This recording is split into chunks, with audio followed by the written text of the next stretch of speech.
So, good evening, everyone. I welcome you all to the refresher course of Ind AS. Today, being the last second day, we have the topic Ind AS 28 Investment in Associates and Joint Venture, Ind AS 110 Consolidated Financial Statements, Ind AS 111 Joint Arrangement by none other than CA Santosh Maller. But we also have the presence of Secretary WIRC of ICI, CA Shweta Jain ma'am with us. It's our privilege to have her on this session. So I request her to have a few words and a welcome address for the session. Over to you, ma'am. Thank you, Charmi. First of all, let me thank to Santoshji for accepting the invitation and accepting for delivering his knowledge on the topic. Thank you so much for this, for your valuable time. Coming to WIRC, friends, we all are ready to work, and we are trying to put our 100% in serving to the members. So, and for this, we have a very dynamic team this year, also a very visionary chairman, as CA Murtaza Kachwala sir. So this year, very thoughtfully, we have designed our theme as a lead.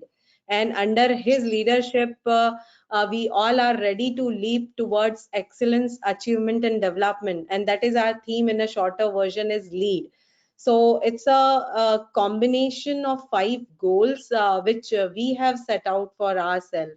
So first is the technical upgradation of SMPs with newer area of practice, and in line with we have started a series of technology drive so members can upgrade themselves in particular area. The second goal is how we can bring efficiency and effectiveness in work of chartered accountant, and refresher courses are part of that where members can excel themselves so in a particular subject in detail, not only a 1 day or 2 days program where half an hour or 45 minute session on the subject. So in refresher courses, members can take knowledge in depth. So in this line, we have designed so many refresher courses. Ind AS is also one of them. And third goal, we are just trying to become a bridge between the various section of the membership. So how we can bring our members who are from industry and who are from practice, how we can bring them together and how we can take benefit. They can take benefit from each one of them. So that is our third try. And the fourth is how we can make CA course more attractive. And fifth is we want to work in improving the image of overall chartered accountant, which is the really need of the hour. So these are our 5 goals. And one more important initiative which we have started WRC this year is Easy Connect with ICI. So here I would like to tell you, each one of you, is if any member, any students have any grievances, any queries, or any question in their mind, and if they want to interact with us, so they can directly interact with us in a month 2 times. So twice in a month, Thursday 4 to 5, we are going to be a live on 4 to 5, where chairman WRC, myself, and members and students से related जो भी officials हैं, जो भी staff है, they all will be online to resolve your queries. So in advance, you can send us your queries, your any suggestions, any inputs. So we will talk online with you. So we have completed one series in last month, and in coming month, very soon, you will get a mail and other information related to that. So that's it from my side. Thank you so much, everyone, for joining this program in a large number, and happy learning. And I'm sure you will enjoy today's session also. Thank you so much. Over to you, Chami. Thank you, ma'am. Nice vision for the year by the dynamic team. All the best for the complete year. So Thank you so much. moving on to the moving on for our session, CA Santosh Maller, sir, to formally introduce him, he has passed his CA examination with All India Merit Rank and worked with large audit firms like EY and Deloitte in IFRS technical desk for more than a decade.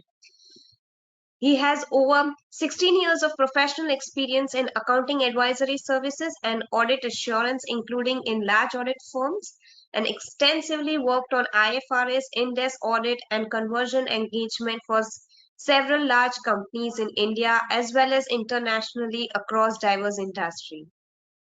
He has also been serving as a special invitee on ICA accounting standard boards and technical resource person for ICA Export Accounting Committee and has been a part of several technical study groups of ICI, including Ind AS 12, Ind AS 116, Combined Financial Statements, Guidance Note on SEBI's ICDR's regulation as per Ind AS, Guidance Note on Share-Based Payment, and Guidance Note on Accounting Standard 25.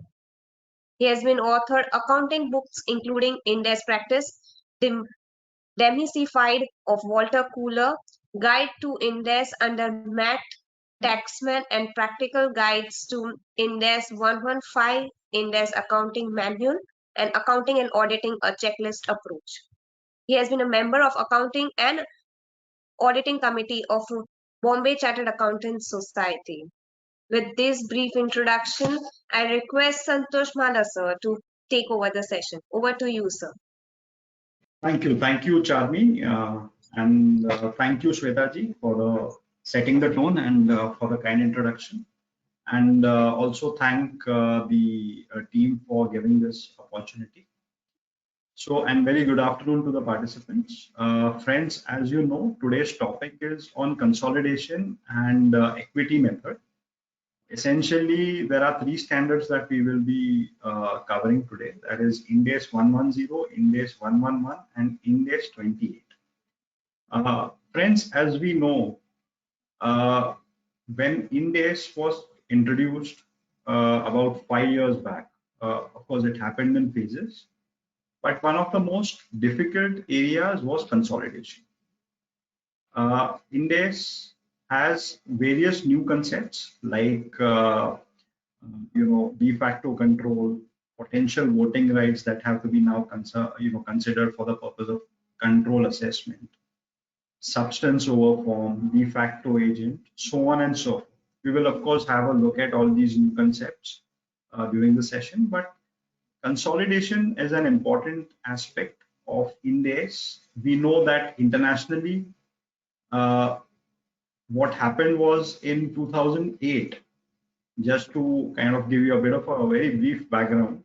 In 2008, friends, when the financial crisis broke out in Europe and US, when the regulators looked at the accounting, whatever, Lehman Brothers and some of the other companies had done, they, in fact, one of the feedback that they gave to the International Accounting Standard Board, that is the IASB that sets the IFRS, and the FASB, the US FASB, was that there are too many entities which are not consolidated as per the then existing, consolidation standards. Because consolidation was based on rules, based on very specific thresholds, right, like 50% control, etc. So they asked the standard setters, both the ISB and the FASB, to make the consolidation requirements very all-encompassing and very robust, so that no special purpose entity gets unconsolidated as per the accounting rules.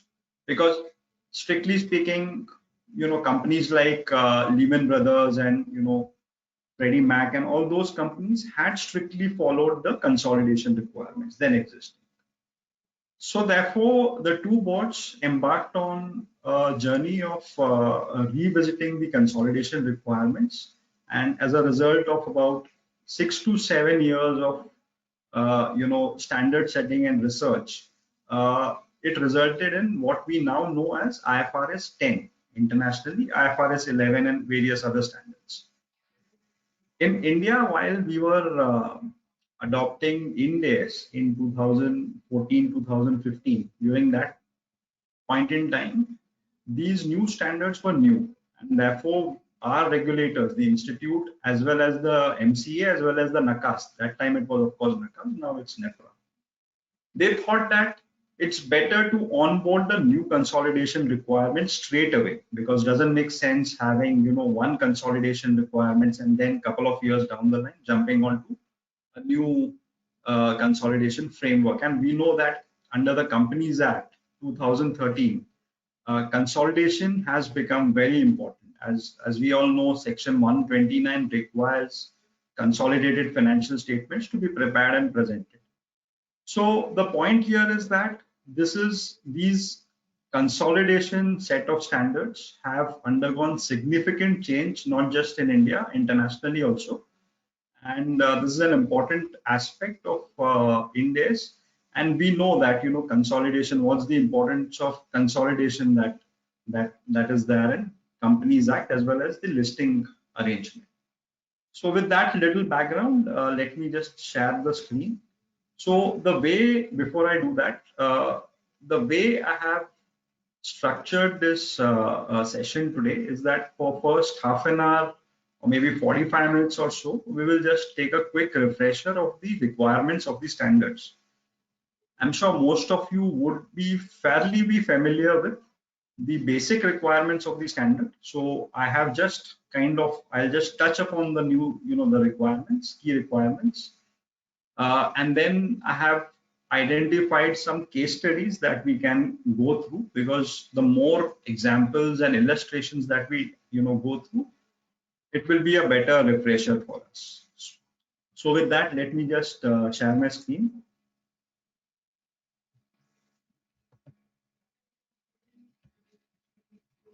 Is the screen visible? Can someone confirm, please? Yes, Yes. sir. Yes, sir. All right. So the first concept is that of, so this is the core principle of Ind AS 110, as we know. An investor controls an investee when it is exposed or has rights to variable returns from its involvement with the investee, and has the ability to affect those returns through its power over the investee. So basically the concept, and if you link this to the background that I gave, the standard is not just talking about subsidiary or consolidation or whatever. It defines control as a broader concept, and it says that basically an investor controls an investee when it is exposed or has rights. So essentially, in order to have control over an investee, the investor should have exposure or has rights. So one of the essential elements of control assessment is whether you have exposure to variable returns. Variable returns can be in different forms. It can be dividend, it can be synergies, it can be economies of scale. So for example, let's say if a retail company is acquiring another retail company, it's the economies that we are talking about. So the variable returns there is basically the scales, the economies of scales. Right? Whereas, let's say if an investment company is acquiring another entity with a objective to sell off the company in next 3 to 4 years, the exposure is to the valuation, the changes in the valuation. So the first essence is that the investor should be exposed to rights to variable returns from its involvement with the investee, and has the ability. Now again, this is an important aspect, ability. So whether you have the ability to affect those returns through its power over entities. So one side, I need to have power. How do I get power over the investee? Through voting rights. So for example, if I have majority voting rights in the investee, I would have power because I can call the shots in the annual general meetings or in the shareholders meetings.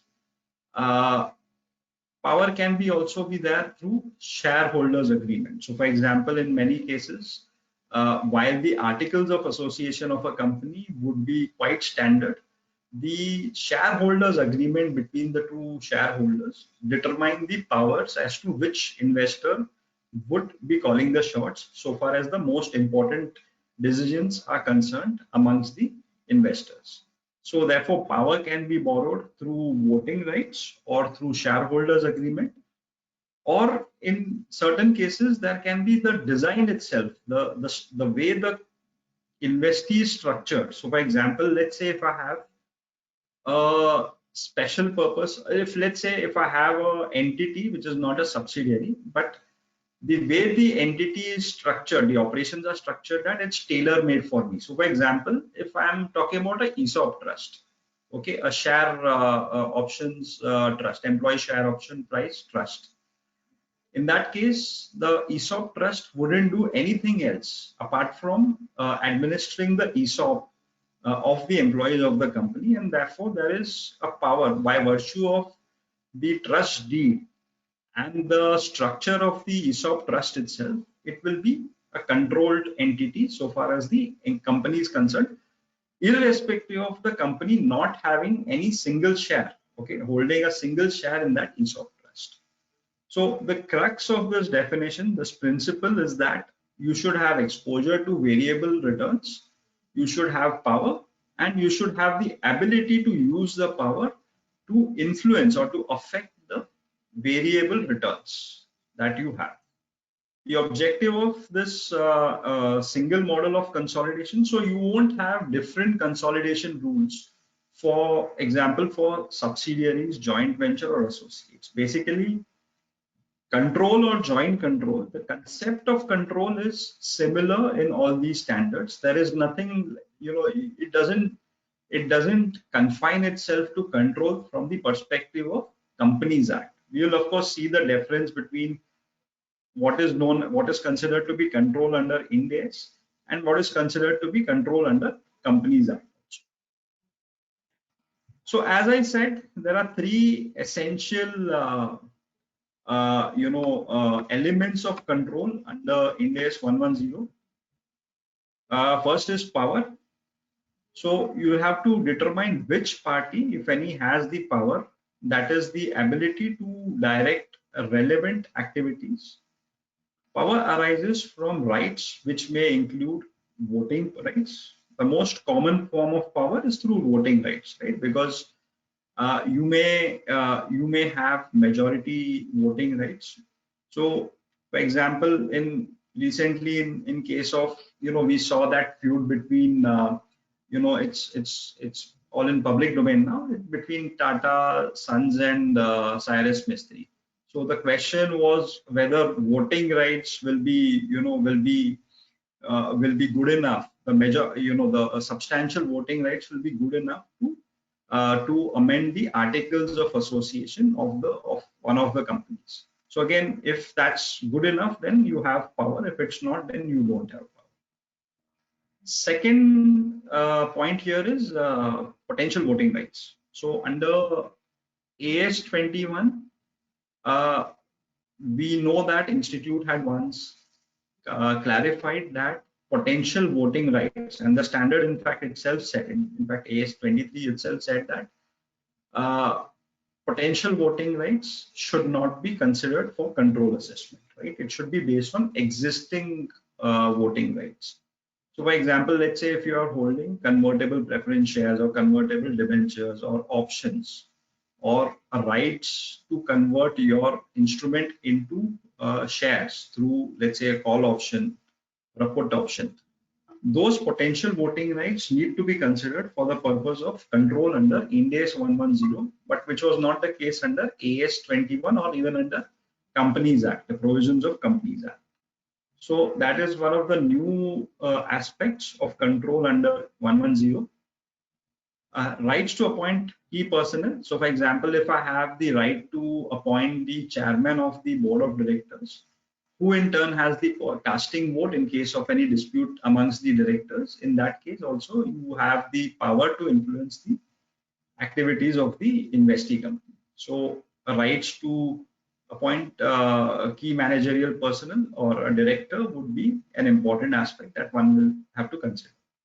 Decision-making rights within the management control. So we know that oftentimes there are cases where you have management control. So for example, I may be a real estate company who has built this big, large hotel, and I have given the operations of the hotel is managed by another entity, which is a hospitality company. Okay, so that entity calls the shots so far as the operations, the major strategic, decisions are concerned.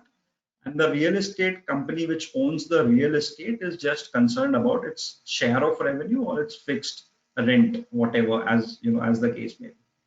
So in that case, chances are that that venture would be, the most important decisions would be the operational and the strategic ones, which probably the hospitality company would be undertaking. And therefore, in that case, the assessment will be that the hospitality company controls that venture.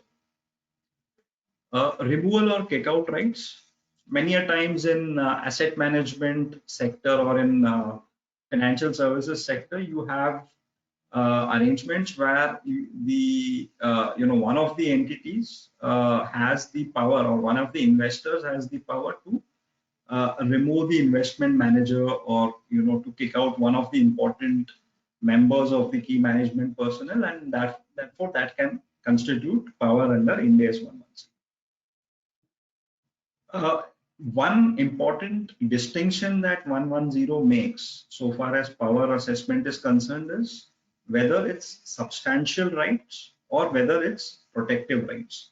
Substantive rights are basically something which will be important for the success of the venture. So for example, let's say if we are talking about a real estate company, okay, the relevant activities in a real estate scenario will be, at what price do I sell the, flats or the units, the real estate units.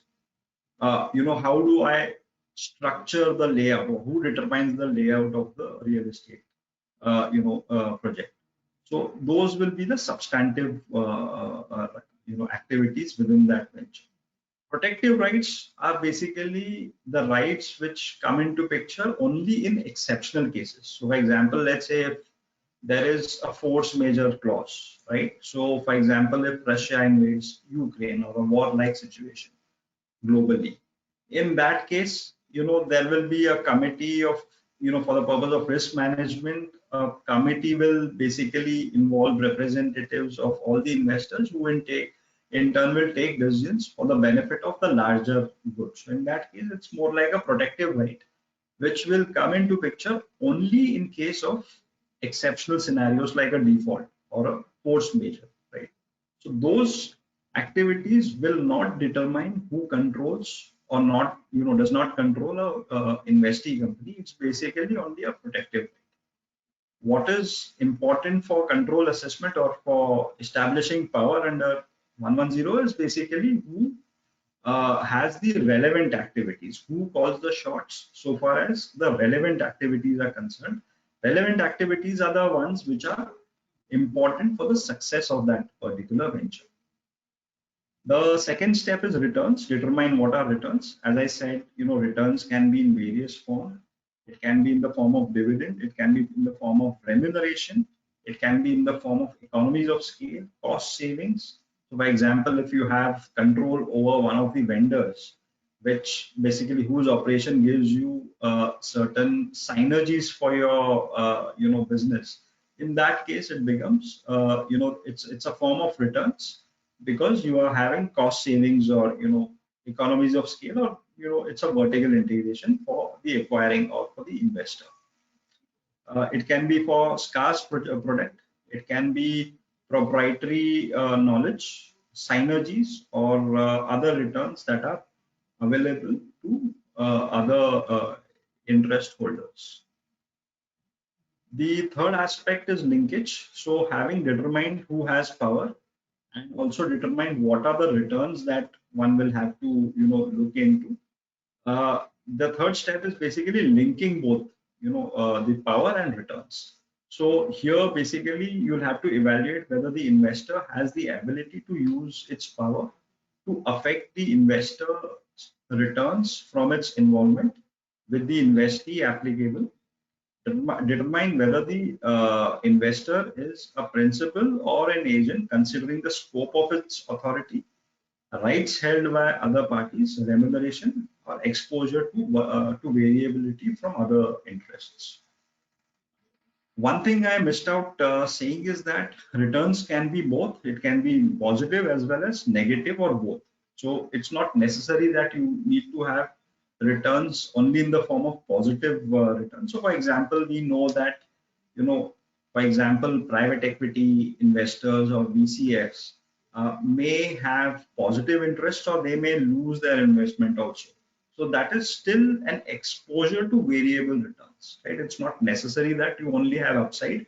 Even if you have downside, even that is a form of returns for the purpose of Ind AS 110. Overarching requirement here throughout the control assessment process is understand the purpose and design of the investee. So this is again a form of substance over form that they have inbuilt in the standard to say that, do whatever, but understand the purpose and design of the investing. So this basically, if you look at it from the special purpose entities lens, the standard wants you to look into why this entity or special purpose entity came into existence, who will benefit from the, the operations of that entity, what is the purpose, and what is the design of the investee. It is structured to basically to benefit which party. So those assessments will have to be also considered in terms of control assessment. So that is like the overarching, the underlying principle that one has to look into. So whenever you have doubts with regards to control assessment, or whenever there is any gray area, it's always good to fall back on understanding the purpose and design of the investee. In fact, as a kind of a practical, one of the in the past, one of the instances where I personally had to, deal with this was in case of a automotive company's, control assessment, where basically they had set up certain, certain entities to procure certain auto components from the parent company. The automotive company which was listed did not have any, a voting, did not hold any shares of the auto component supplier, and therefore the assessment, the issue was, even if you are not holding any shares, but because that other company, the vendor company within the overall group structure, whether it becomes a controlled entity because it's simply exclusive vendor. So all its output will be input will be taken, will be consumed by this retail, this listed automotive company. And in that case also, one of the aspect that we looked into was what is the purpose and design of this auto component company, and why is it formed in such a structure. So understanding that rationale is important, and it's required under the standard to be considered for the purpose of control assessment. The last point here is continuous assessment. So control assessment is not a one-time exercise. The standard acknowledges that year on year it can change. So for example, because of significant changes and subsequent developments, control entity can be considered to be non-controlled or vice versa. So you may have flip in, flip out. So for example, if we look at de facto control, where you look into the relative holding of the other shareholders also. So that can certainly change, and therefore your control assessment can also change as compared to previous year. So that is, so control is not a one-time exercise. Control assessment has to be assessed every year when there is a substantial change in the scenario. So this is purely a substance and principle based definition. And if we compare this to the definition that we have in section 2 subsection 87 of Companies Act, a subsidiary in relation to any other company, that is to say the holding company, means a company in which the holding company controls the composition of the board of directors or exercises or controls more than half of the total capital, either at its own or together with one or more of its subsidiaries. So basically the definition in control of subsidiary under Companies Act is more based on rule-based assessment. That is composition of majority nomination rights over the board of control, board of directors, or the majority voting rights in the shareholding. And 227 defines control shall include the right to appoint majority directors and to do control the management or policy decisions exercisable by a person or persons acting individually or in concert, directly or indirectly, including by virtue of their shareholding or management rights or shareholders agreement in voting agreement or in any other manner. So you would perhaps wonder that if there are two different definitions of control under Companies Act and under Ind AS, and if obviously we apply Ind AS by virtue of section 133 of Companies Act, right? So isn't there a there is a conflict within the Companies Act itself, because while the Ind AS control rules are also part of the Companies Act, but the definition of control and subsidiary is also defined, so it's a different definition. So at least at the institute level, what we have as an ASB, what we have understood is that basically for the purpose of accounting, that is so far as 133 and 129 are concerned, so far as for the purpose of accounting, the definitions under Ind AS will have to be looked into. And so far as compliances are concerned, other than accounting or financial reporting, so for example, if you have to look into the wholly owned subsidiaries for the purpose of related party transactions, or for the purpose of certain resolutions that you have to take in case of Companies Act. So for those sections, you will have to look into the general definition of control or subsidiary under section 2 of Companies Act. But for financial reporting and accounting, you'll have to look at the Ind AS definition if it's an Ind AS compliant company, of course. Just to deep dive into the concepts, relevant activities, as I said, are those that significantly affect the investee's returns. Examples include establishing operating capital and financing policies, appointing, remunerating, and terminating employment service providers or key management personnel, understanding the purpose and design of the investee. If two investors direct different relevant activities, identify which investor can direct the activities that most significantly affect the returns. And here's another difference as compared to AS 21. Under Ind AS, you can only have one single party which controls only one single party or entity which controls the other entity, or you can have a joint control. But if you are saying that there is no joint control, then it can be only one single party or entity that controls the other entity. See, under AS 21, long back there was a a question that was asked to the institute as to what happens in a scenario where you have one party which nominates the majority of the board of directors of the company, and another party which has the majority voting rights. So there are two different investors. One controls the board, the other controls the voting, the shareholding. So in that case, the institute had clarified that it is both the parties control the So under Ind AS, this will not hold true. Under Ind AS, basically you will have to assess whether it's the board or the shareholders who take the decisions so far as the relevant activities are concerned, and that party, that investor, will control the investee by virtue of having the power to determine the. So for example, two investors form an investee to develop and market a medical product. One investor is responsible for developing and obtaining regulatory approval. Other investor is responsible for manufacturing and marketing. So the process of control assessment is basically determine which activity most significantly affects returns.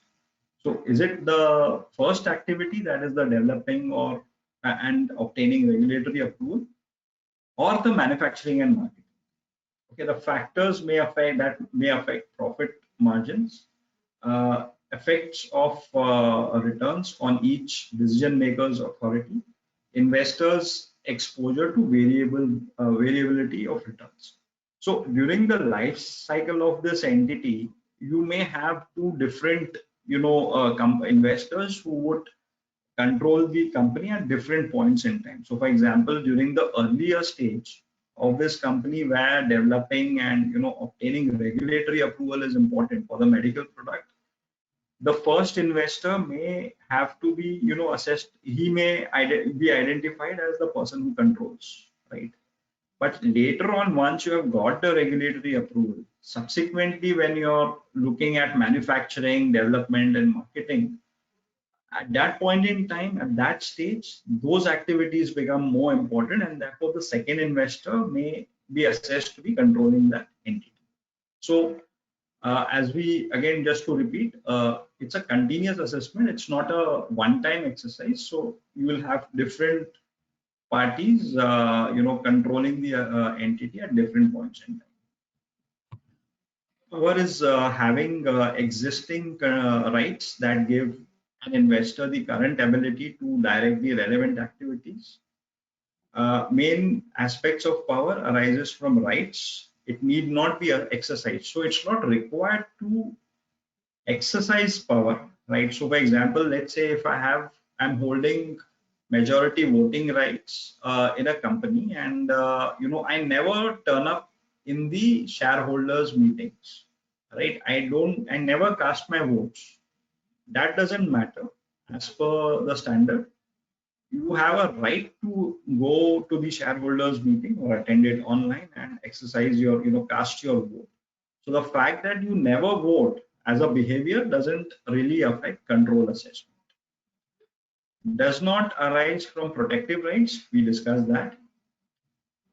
Can exist even if others participate in directing relevant activities. Example, they have significant influence.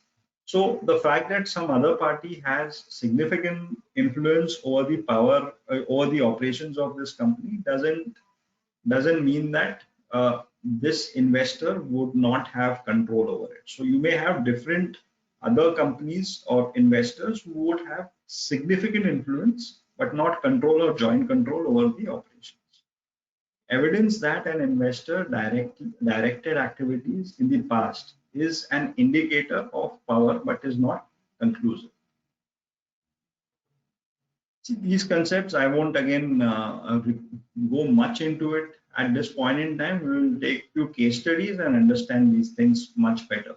Control assessment. So all in all, there are quite a few new concepts. We talked about protective rights. We also talked de facto control is another new thing. And perhaps if I can jump on to the next slide here, basically, see, let's take two examples. So A is holding 48% of B.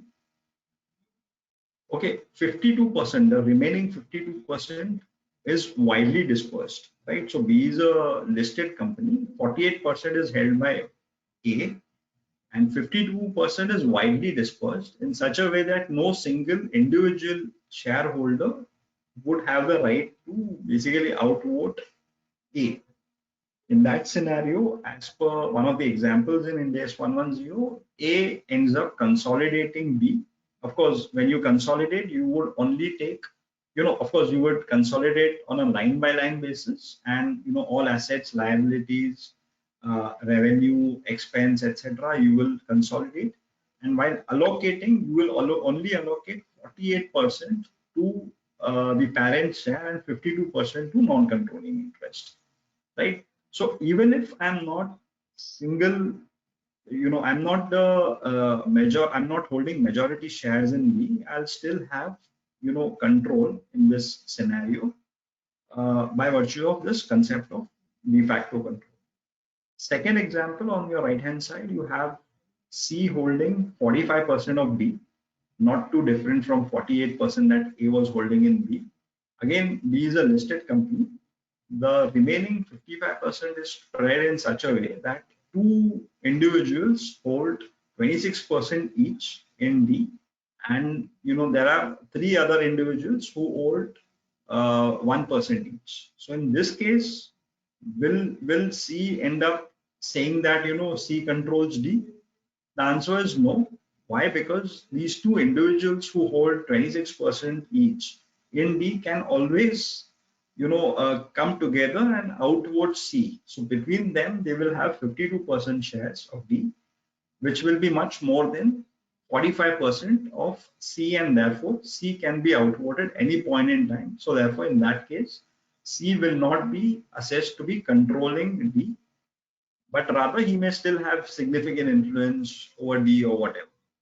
So both the examples are basically demonstrate that your control assessment can change by virtue of so many other factors apart from your individual shareholding in that investee company. So 48% in the first example is not too different from 45% of the other example. So that is de facto control. Potential voting rights, we talked about that. Delegated rights, relationship with other other parties. Silos, I won't touch into it much because it's more of a specific scenarios to financial services. Increased use of judgment. Of course, we know that this is based on principles, and therefore judgments and estimates are something which are going to be extensively used in Ind AS 110, and it's a continuous assessment. So here are some practical instances of companies which had to change their consolidated group, as a result of adopting Ind AS, and therefore Ind AS 110. So Asian Paints, for example, had to give this kind of impact in their first Ind AS financial statements, where of course Ind AS 101 requires you to explain the changes between the previous gap and your Ind AS. So this is picked up from the financial statements of Asian Paint, and then there are quite a few other examples also. Moving on to Ind AS 111, will hopefully we'll get to question and answer at some stage, because I'm mindful of the fact that you all may have some questions. Yeah, coming to 111, basically this diagram explains the crux of the standard. You had under IGAP, you had jointly controlled operations, you had jointly controlled assets, and you had jointly controlled entities. For jointly controlled operations, you had basically you used to recognize proportionate share of assets, liabilities, expenses, and income.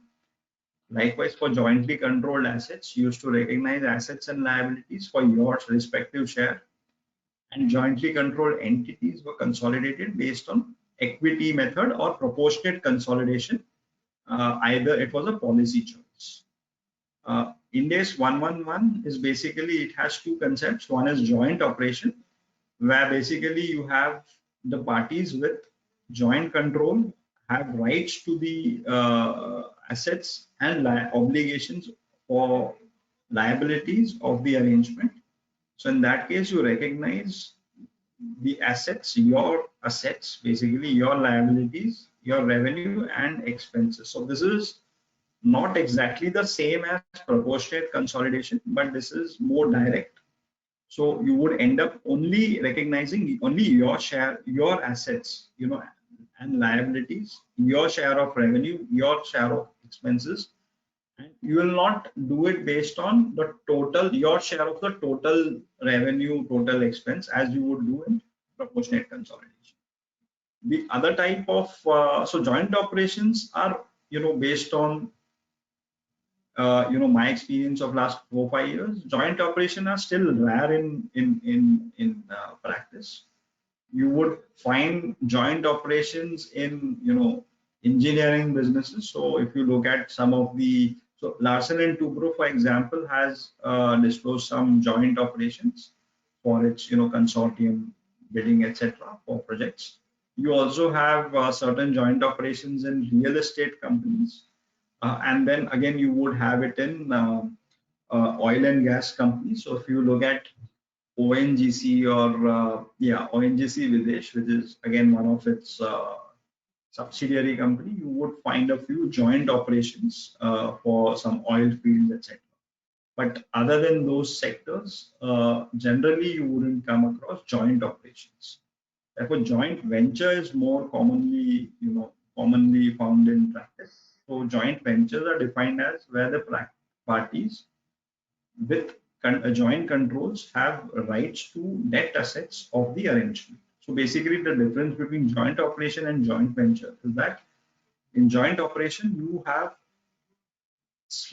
have rights to specific assets and liabilities, and not on an overall basis. But in joint venture, you have you have joint control, so you will have in both, but your rights are on an overall basis to net assets or net income of the joint venture.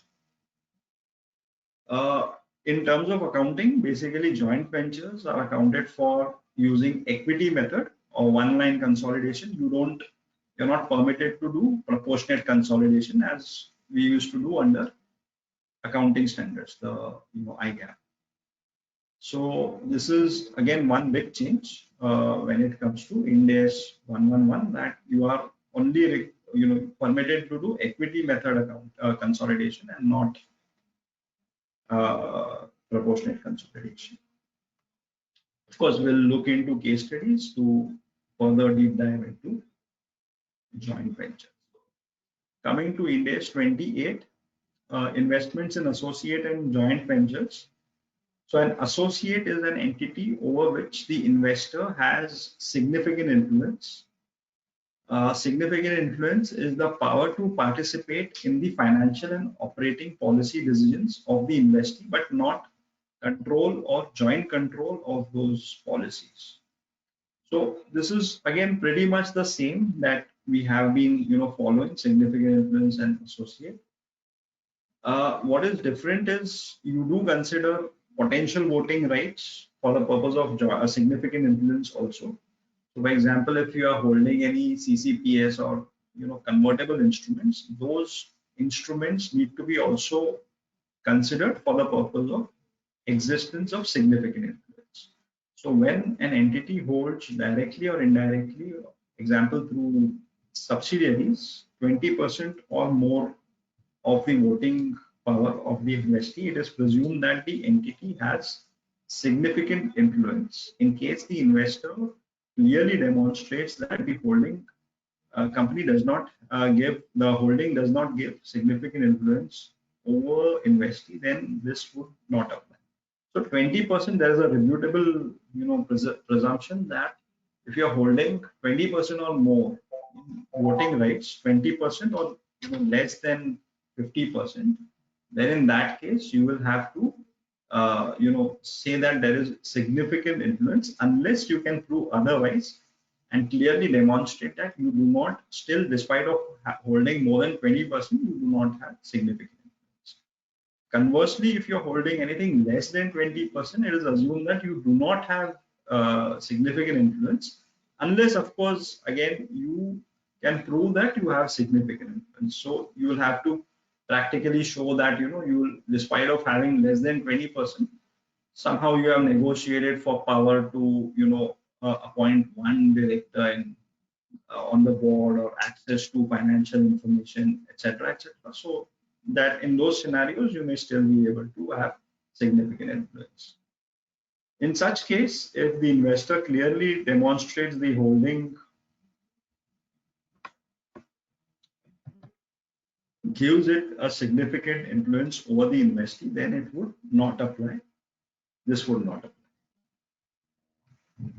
Existence of significant influence is usually evidenced in one or more of the following, that is representation on board of directors or equivalent governing body of the investee, participation in policy making process, material transactions with entity between entity and its investee, interchange of managerial personnel or provision of essential technical information. Existing and effect of potential voting rights are to be considered for the purpose of significant influence. In making this assessment, the entity examines all facts and circumstances that affect potential voting rights except intention of the. So I don't consider intention of the management or ability to exercise or convert those potential voting rights into shares. So those are not to be considered for the purpose of significant influence existence. So how equity method works, it's not too different from what we have been doing in the AS23. So on initial recognition, you basically recognize the associate or a JV at cost. The carrying amount is decreased or increased to recognize your share in the subsequent P&L or subsequent OCI. You do not separately recognize goodwill which is embodied in the investment in associate or JV. But for the purpose of disclosure, you break up your investments into goodwill and other investments. So again, this is not too different from AS23. Apart from obviously when there is a OCI and the associates P&L, you also recognize your share of the associates OCI in your OCI as a part of your OCI. When potential voting rights exist, an entity's interest in an associate or joint venture is determined solely on the basis of existing ownership interests and does not reflect the possible exercise of conversion of potential voting rights unless the entity has in substance an existing ownership as a result of a transaction that currently gives it access to returns associated with an ownership interest. In such circumstances, the proportion allocated to the entity is determined by taking into the eventual exercise of those potential voting rights or derivative instruments. So with that, friends, we are pretty much done with the theory. This was a quick refresher of the new concepts, or not the new, but the concepts which are not found in AS, which are there in Ind AS 110 or Ind AS 111. So I'll just take a pause here for a minute and see if you all have any questions. I'm not sure how do we take the questions though. So other questions question to the technical team, the IT team at the back end. So are the participants required to unmute themselves and ask questions, or is there a comment box or a Q&A box?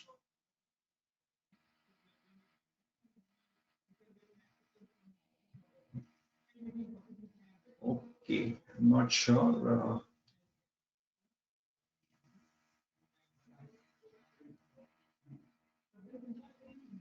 Okay, so maybe we'll see, we'll figure out as we go ahead. So, okay, so let's take the first case study.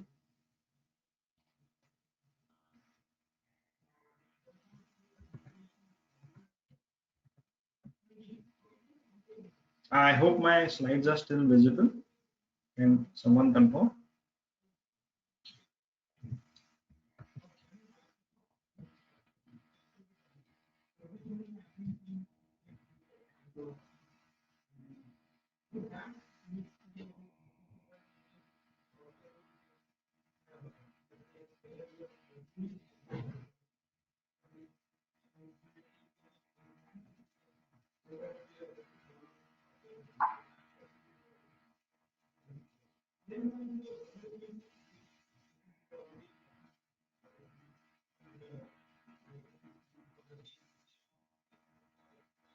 Okay, let's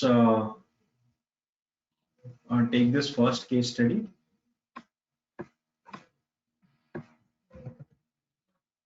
Okay, whether a company, so this question is on consolidation of LLP and partnership form.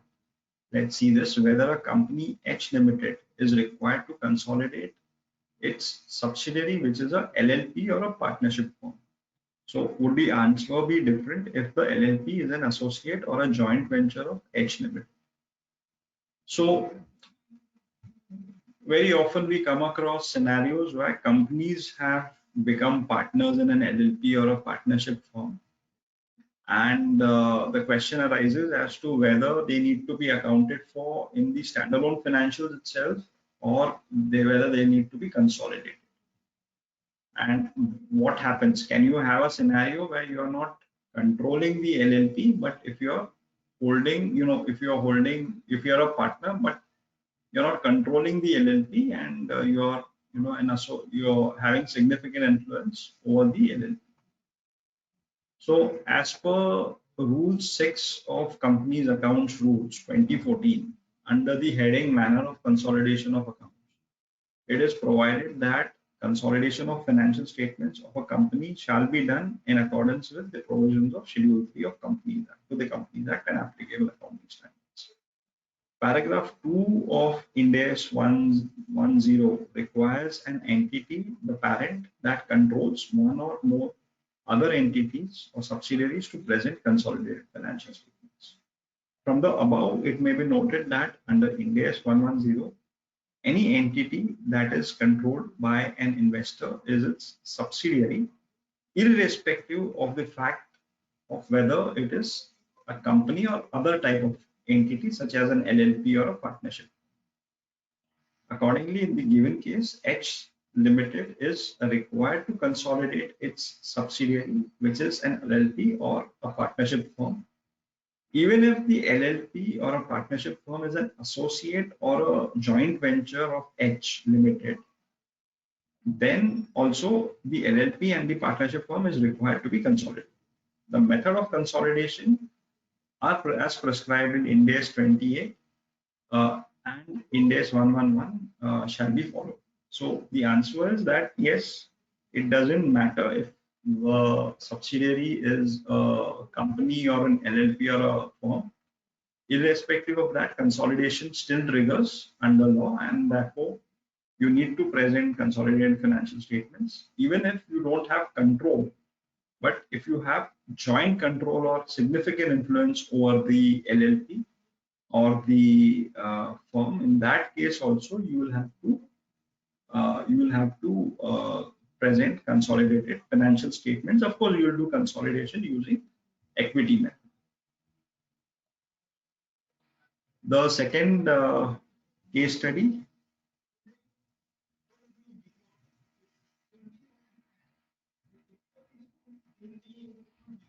the second case study, uh, entity X had two subsidiaries at the end of its previous reporting period, which it consolidated in its consolidated financial statements prepared in accordance with Ind AS. During its uh,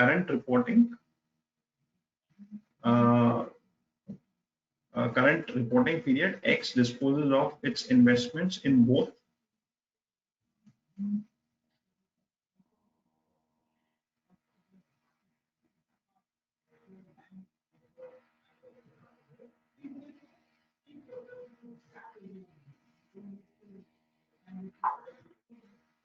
during its current reporting period, entity X disposes of its investments in both the subsidiaries and consequently does not have any subsidiary at the end of the reporting period. So the question is that, is X exempt from the requirement to present consolidated financial statements in view of not having any subsidiary at the end of reporting period? So under AS, if you remember, there used to be this, institutes clarification.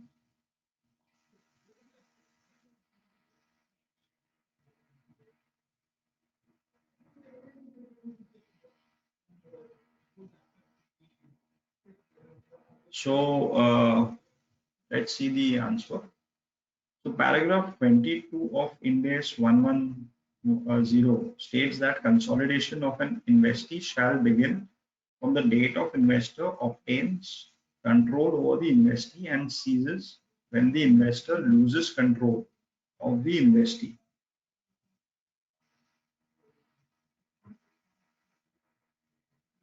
Investee and sees the when the so where a parent disposes of the investment in the subsidiaries during the reporting period, uh,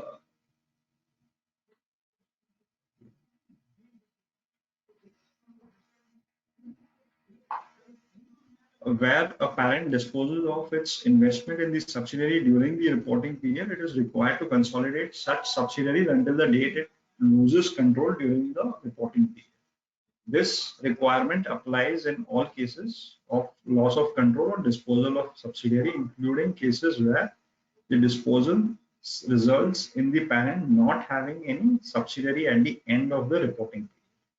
So the requirement of presenting consolidated financial statements would apply in those cases also where the entity does not have any subsidiary at the end of the year or at the beginning of the year, but has acquired and disposed of the subsidiary during the year. So even if partly during the year, if you have consolidated, if you have controlled another entity, then also by virtue of paragraph 22 Ind AS of Ind AS 110, you'll be required to prepare and present consolidated financial statement. So it doesn't matter whether or not you have subsidiary or JV or associate at the end of the year end. What matters is during the course of the year, if you have controlled or significantly influenced another entity, in that case you'll have to still prepare consolidated financial statements. So again, let me pause here for a minute. I understand from the technical team that there are a few questions. So I just want to keep this session a little more, interactive. So if I may request the, the IT team, the institute's team to maybe read out the question or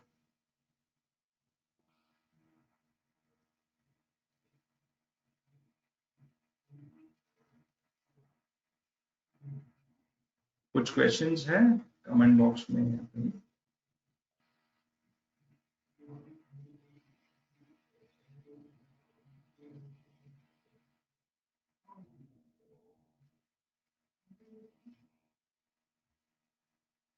The question दिखाऊं?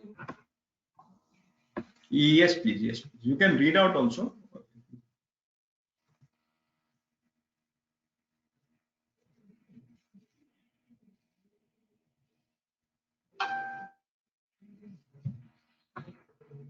Okay, so let's take this question. In example of C holding 45% of D, I think this is with regards to the de facto control example that we discussed. In the example of C holding 45% of D and two individuals holding 26% each, would it make any difference in control assessment if one or both the individuals are shareholders or directors of the C in the listed company and unlisted company forms a 50-50 JV?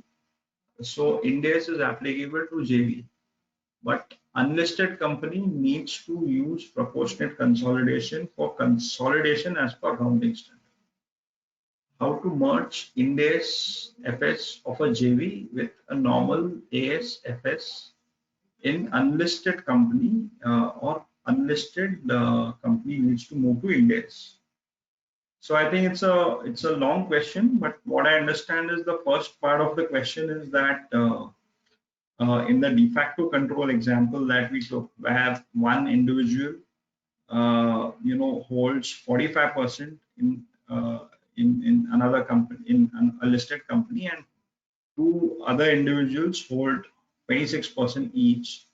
Then, and the two entities who hold 26% each have a 50-50 joint venture, and they are shareholders and or directors of C.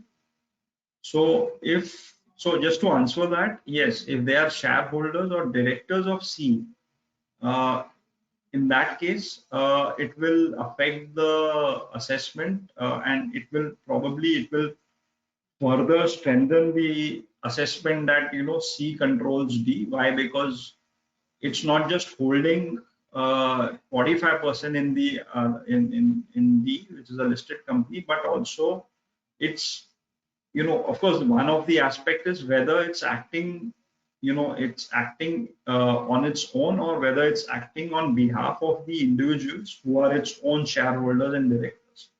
So whether it's just, acting as a conduit to further the activities of, its directors and shareholders. But let's say if that's not the case, yes, in that case, it will be considered, but it will still, I would think that it would still get into control, and therefore you'll have to consolidate. I think the further question is on Ind AS applicability.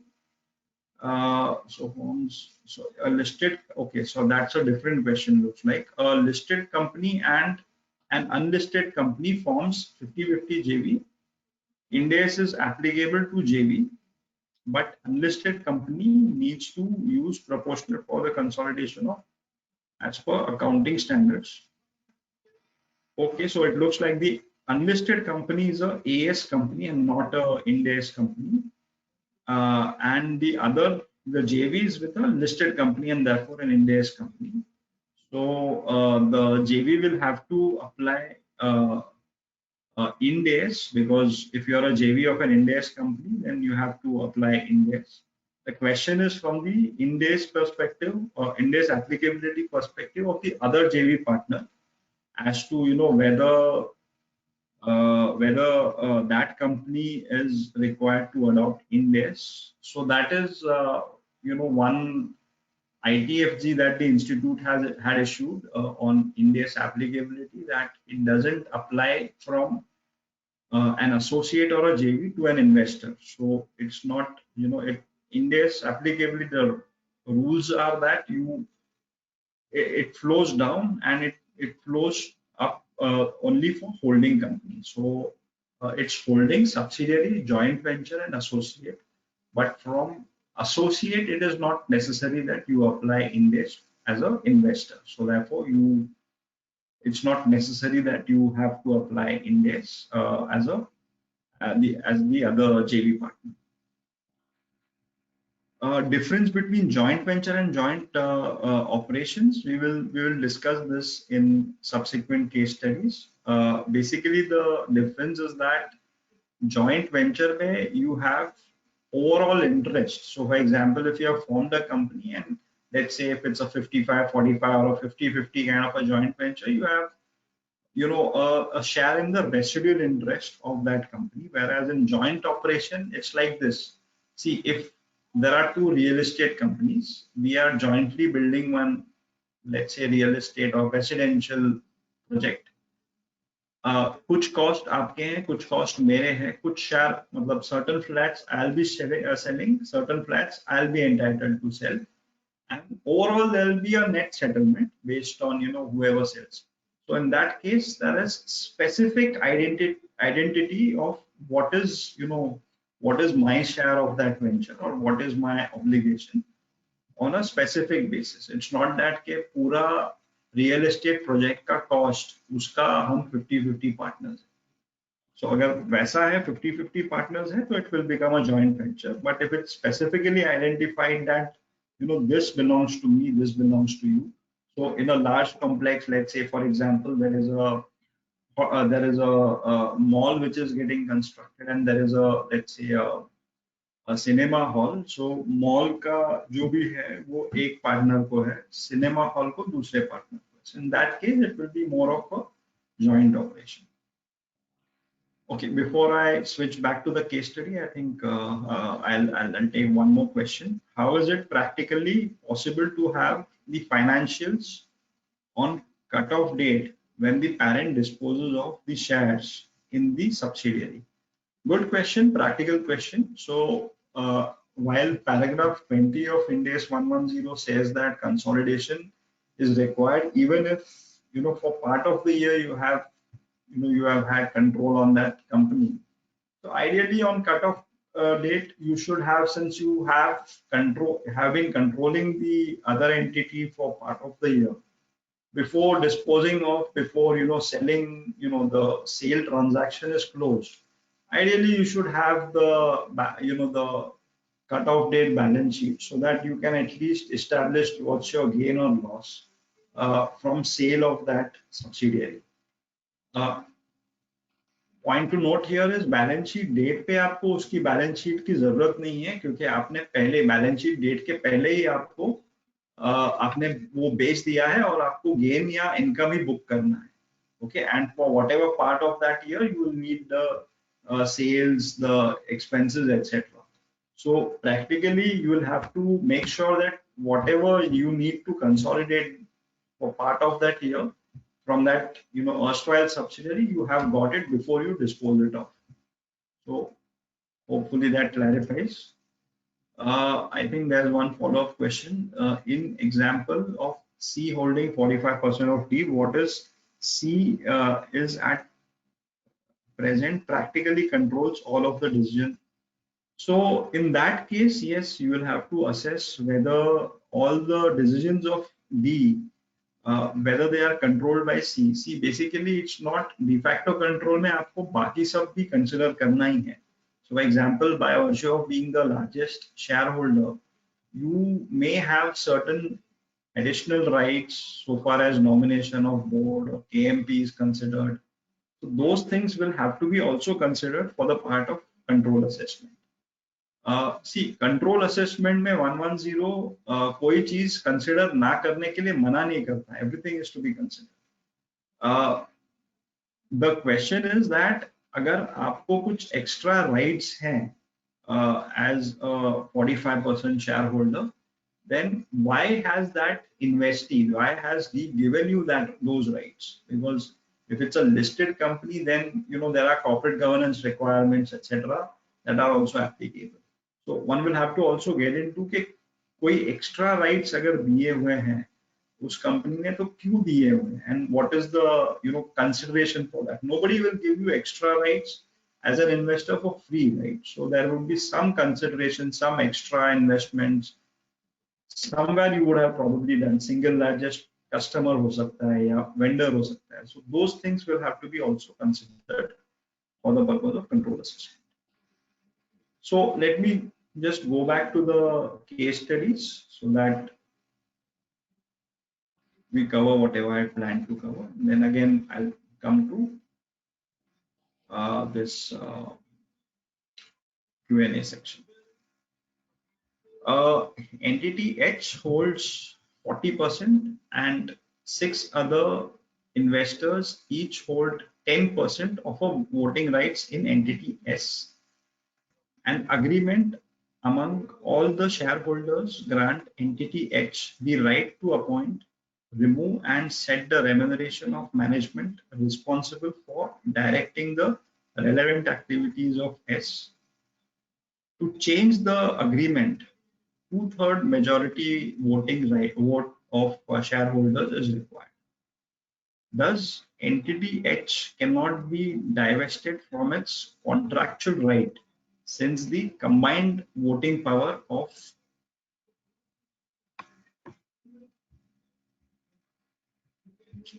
thus entity H cannot be divested from its contractual right, since the combined voting power of all the other shareholders falls short of 3/4 majority required for this purpose. The question is whether H can be said to be controlling S.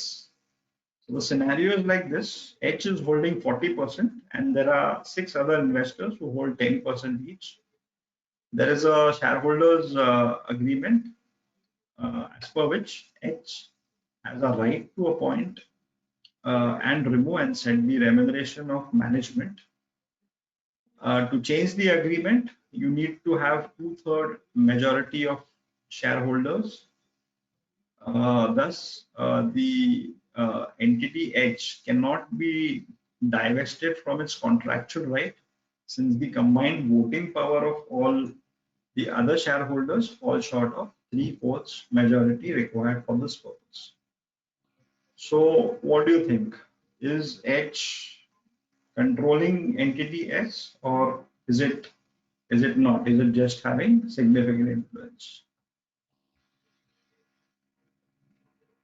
Okay, unfortunately we can't, I don't think that you all can unmute yourself and speak up, but let's see the answer. The absolute size of entity H holding and relative size of other shareholdings alone are not conclusive in determining whether H has rights sufficient to give it power.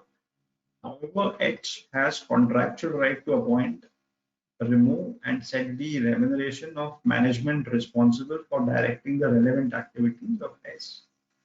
The contractual right of H to appoint, remove, and set the remuneration of management of S gives it power over entity S.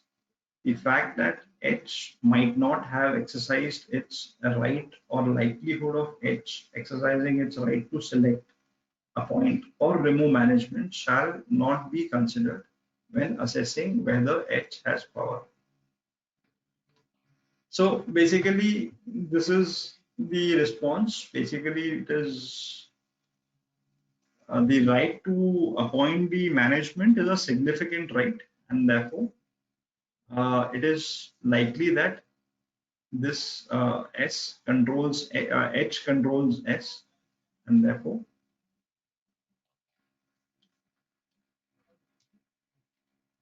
AB Limited owns 50% voting rights in XY Limited. The board of XY Limited consists of 6 members, of which 3 directors are nominated by AB Limited, and 3 other investors nominate 1 director each pursuant to a shareholders agreement amongst them. All decisions concerning relevant activities of XY are taken at its board meeting by a simple majority. As per the Articles of Association, one of the directors nominated by AB chairs the board meetings and has casting vote in the event that the directors cannot reach a majority. So here's a scenario where you have 50% shareholder. Okay, the director composition is such that there are 6 directors in all, of which 3 are nominated by 1 shareholder, and the other 3 investors nominate 1 director each as per the shareholders agreement. All decisions concerning relevant activities of XY are taken by the board by a simple majority.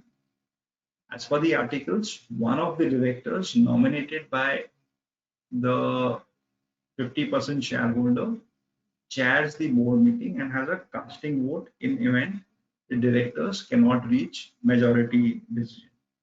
So in case of a stalemate, basically there will be the chairman, the casting vote is by the directors who are appointed by AB. So what happens here?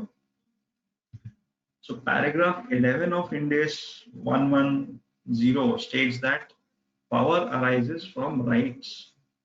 Sometimes assessing power is straightforward, such as power over the investee is obtained directly and solely from the voting rights granted by the equity instruments such as shares, and can be assessed by considering the voting rights from those shareholding.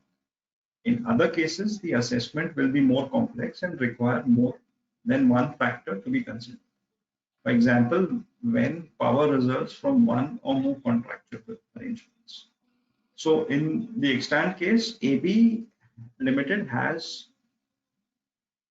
through its nominee director who chairs board meetings, a casting vote at the board meetings, which along with its 50%, 3 out of 6 of the normal voting rights gives it power to take decisions concerning relevant activities, even if the nominee directors of the other investors do not concur with it, on any matter. So basically, the nominee directors of this AB can, take the major decisions even if there is a dissent by the other nominee director, and therefore in that case, AB has the current ability to direct relevant activities of XY Limited to control over more decisions, and hence it controls XY Limited. So therefore, this is again a scenario where you have, right to nominate three directors, and in case of a stalemate. So point here is that you will need to consider the rights which are being bestowed by shareholders agreement also, so that if there is some extra right which is in favor of one of the investors or one of the shareholders, those can be also significant enough to be considered as controlled by that shareholder or by that investor. So these things need to be also looked into, also from perspective of decision making, who has the casting vote. Let's say even if it's a board of directors, it's important to understand that in case there is any dispute or dissent, or then who has it. So even if it has to be decided amicably or mutually, that's all fine. In case of differences, whether it's an independent arbitrator who will be resolving the dispute, or whether it will be the chairman who will have always the veto rights or the casting vote. So if it's the independent person, then it's even Stevens for everyone. But if it's the casting vote is with the directors nominated by one of the shareholders, or if it is based on veto rights, then in that case it will be favoring control assessment by this shareholder who has the casting vote, and therefore this dispute, understanding the dispute resolution mechanism will be very important in such cases. See, 90% of the cases control assessment will be straightforward. You will stumble on certain scenarios where control or joint control will be slightly tricky, and in those cases you will need to look into all these aspects which 110 requires you to consider. Moving on to the next one, entity N is an NBFC. It extended a loan to entity X a few years back. The loan has become distressed, resulting in its restructuring during the current year. As a part of the restructuring, a part of the loan has been replaced by equity shares of entity X with an amount of about 20% of total outstanding equity shares of entity X.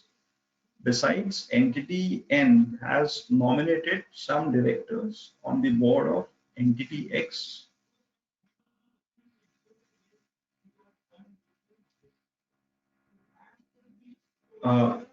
Besides, entity N has nominated some directors on the board of entity X whose occurrence is unnecessary, whose occurrence is necessary for a number of specified decisions. So the question is whether this restructuring of debt will give control to N, that is the NBFC, over the entity X. So the fact pattern states that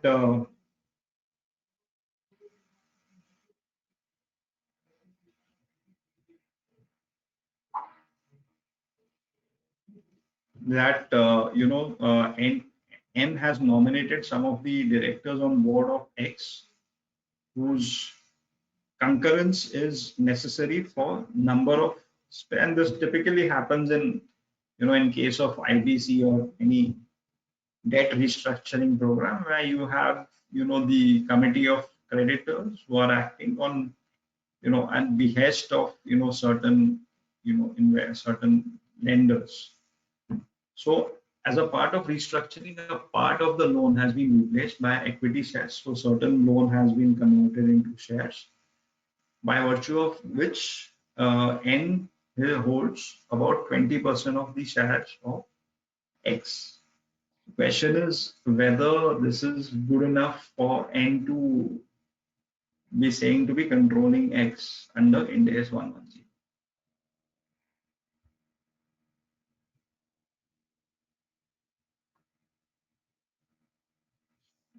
So paragraph 7 of Ind AS 110 states that an investor controls an investee if and only if the investor has all of the following: that is, power over the investee, exposure or rights to variable returns from the involvement with its investee, and the ability to use its power over the investee to affect the amount of investor's returns. The loan extended by N to X and its equity shareholding in X both provide N with an exposure to variable returns. An assessment will, however, be required as to whether N has the power over X and whether its exposure to variability of returns is sufficient to indicate that it is a principle which has control. Although N's involvement may be intended just to protect it,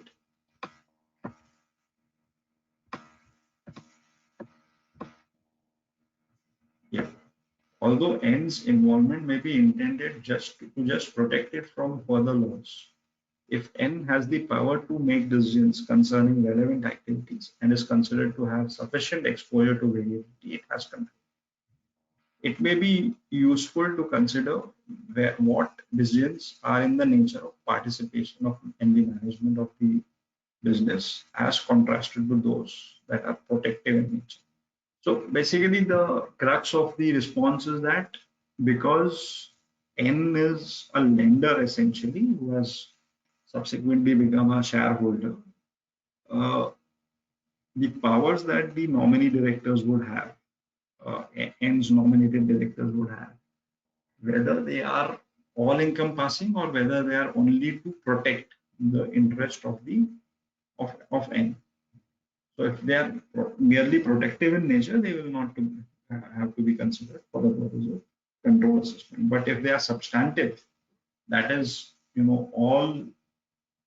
all significant decisions will have to be endorsed by the nominated people. In that case, it will have to be assessed as control. So N will be in that case controlling X.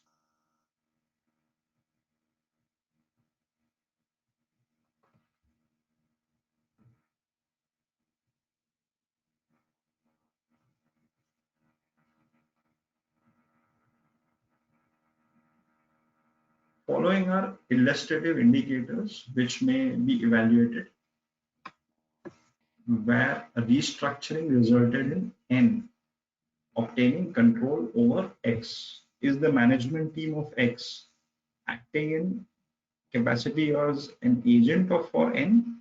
Example, does N have the ability to remove them or replace them or veto the management team? Does the requirement of obtaining consent of nominee directors of entity N represent a substantive or participating right or a protective right? Involvement in decision-making process represents substantive right when those decisions relate to operating and financial policy decisions made in ordinary course of business, such as approval of annual operating budgets, approval of capex, disposals, etc.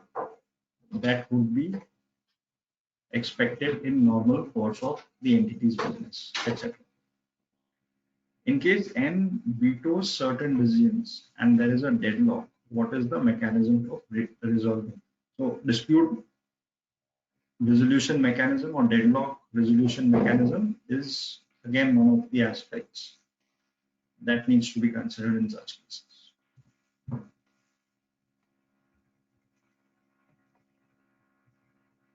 So point here is that all these aspects need to be considered. The fact that the shareholder is a lender uh, is an indicator that the rights that have been bestowed to the to the investor, to the lender who has now become the shareholder, may be protective in nature. So therefore, one has to really look into all these aspects and only then assess that there is controlling, right? So, many a times it may so happen that the major decisions are still being taken by the promoters, but only certain payments beyond certain limits, or payments need to be reviewed by the lenders, team or auditors. Those things may perhaps indicate that it's just protective in nature.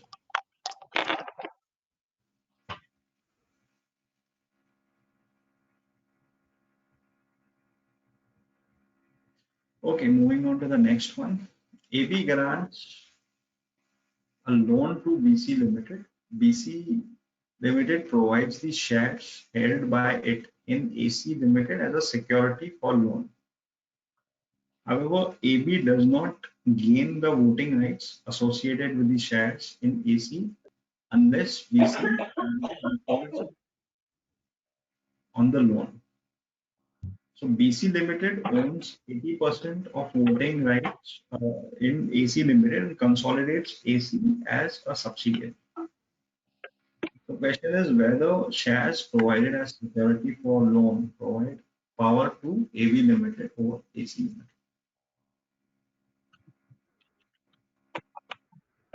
So here you have a scenario where you have granted a loan to BC and BC provides the shares held by it in AC as a security for the loan. However, AB does not gain any voting rights associated with. So basically, so this company BC has raised loans against the security of investments in AC Limited. So basically, AB does not gain any voting rights by virtue of this secured lending that it has undertaken unless BC defaults on loan. So BC owns 80% voting rights in AC. So it's substantial. It's majority shares and consolidates AC as a subsidiary. So question here is, does this arrangement make AB can AB be said to be controlling AC by virtue of it having the security or the lien over the investments in shares of BC Limited? So the answer here is paragraph 8 of Ind AS 110 requires an investor to consider all facts and circumstances when assessing whether it controls an investee. The investor shall reassess whether it controls an investee if facts and circumstances indicate that there are changes to one or more of the three elements of control, that is power over the investee, exposure or rights to variable returns from its involvement with the investee, and ability to use its power over the investee to affect the amount of investors' returns. BC Limited retains the power over the voting rights in AC unless and until it defaults. So what is important for 110 is basically current ability. So because there is no default as yet, so till that time the lender cannot be said to be controlling the underlying company. But let's say if subsequently there is a default, okay, in event BC Limited defaults on said loan, AB Limited shall gain majority voting rights in AC Limited, and thus AB shall exercise judgment based on the facts and circumstances, including evaluation of factors as Exactly. mentioned in paragraph 8 and B80 to B85 of Ind AS 110 to conclude. If AB has current ability to direct the activities that most significantly affect the returns of AC. So I hope this is clear. So And unless and until there is a default, there will be no change in control, and therefore AC will not be said to be controlled by AB.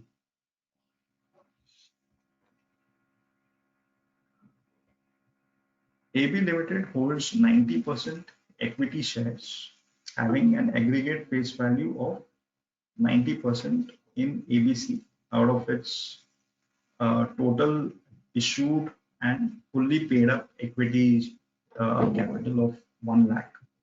The relevant activities of ABC are decided upon by a simple majority vote, and thus AB Limited exercises control over ABC. BC Limited holds 85% preference shares having an aggregate face value of 1,70,000 in ABC Limited out of its ABC's total issued and paid up preference share capital of 2 lakh. In the facts of the case, the voting rights of BC as a preference shareholder are governed exclusively by provisions of Companies Act. The second proviso to Section 47 of Companies Act provides that where the dividend in respect of a class of preference shares has not been paid for a period of 2 years or more, such class of preference shareholders shall have a right to vote on all the resolutions placed before the company. So as per the first proviso to Section 47(2), the proportion of voting rights of equity shareholder to voting rights of preference shareholder shall be in the same proportion as the paid up capital in respect of each shares bears to the paid up capital in respect of preference shares. So ABC has not made any payment of dividend on its preference shares for last 2 years. The question is, by virtue of this, is the control reassessment triggered? So basically the scenario is like this. AB holds 90% of shares in ABC Limited. BC, which is another entity, holds 85% of preference shares, having aggregate face value of whatever. In the facts of the case, the voting rights also basically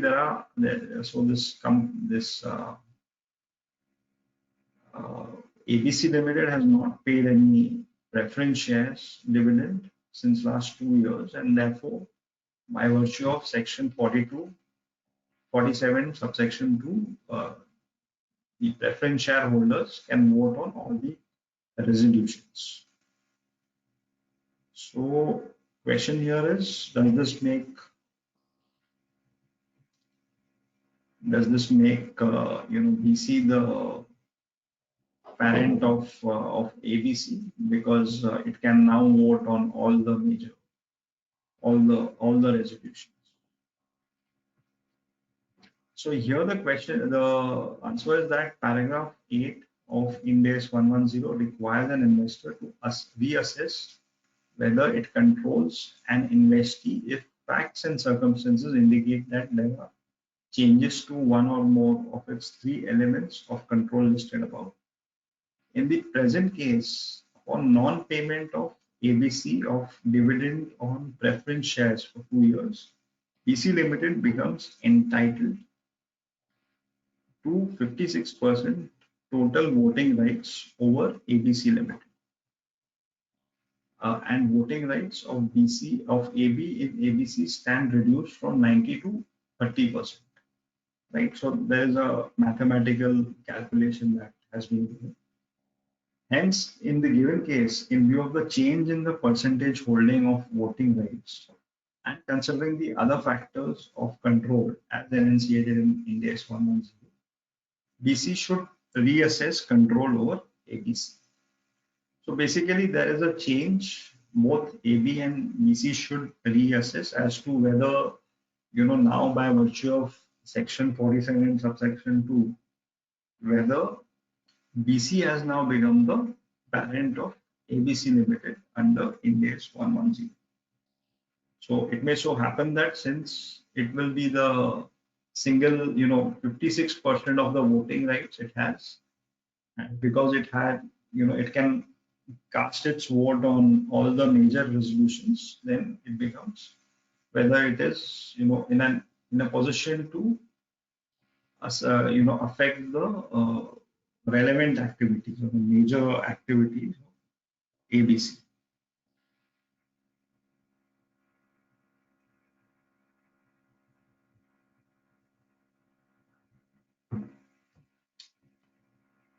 A Limited manufactures a single product P.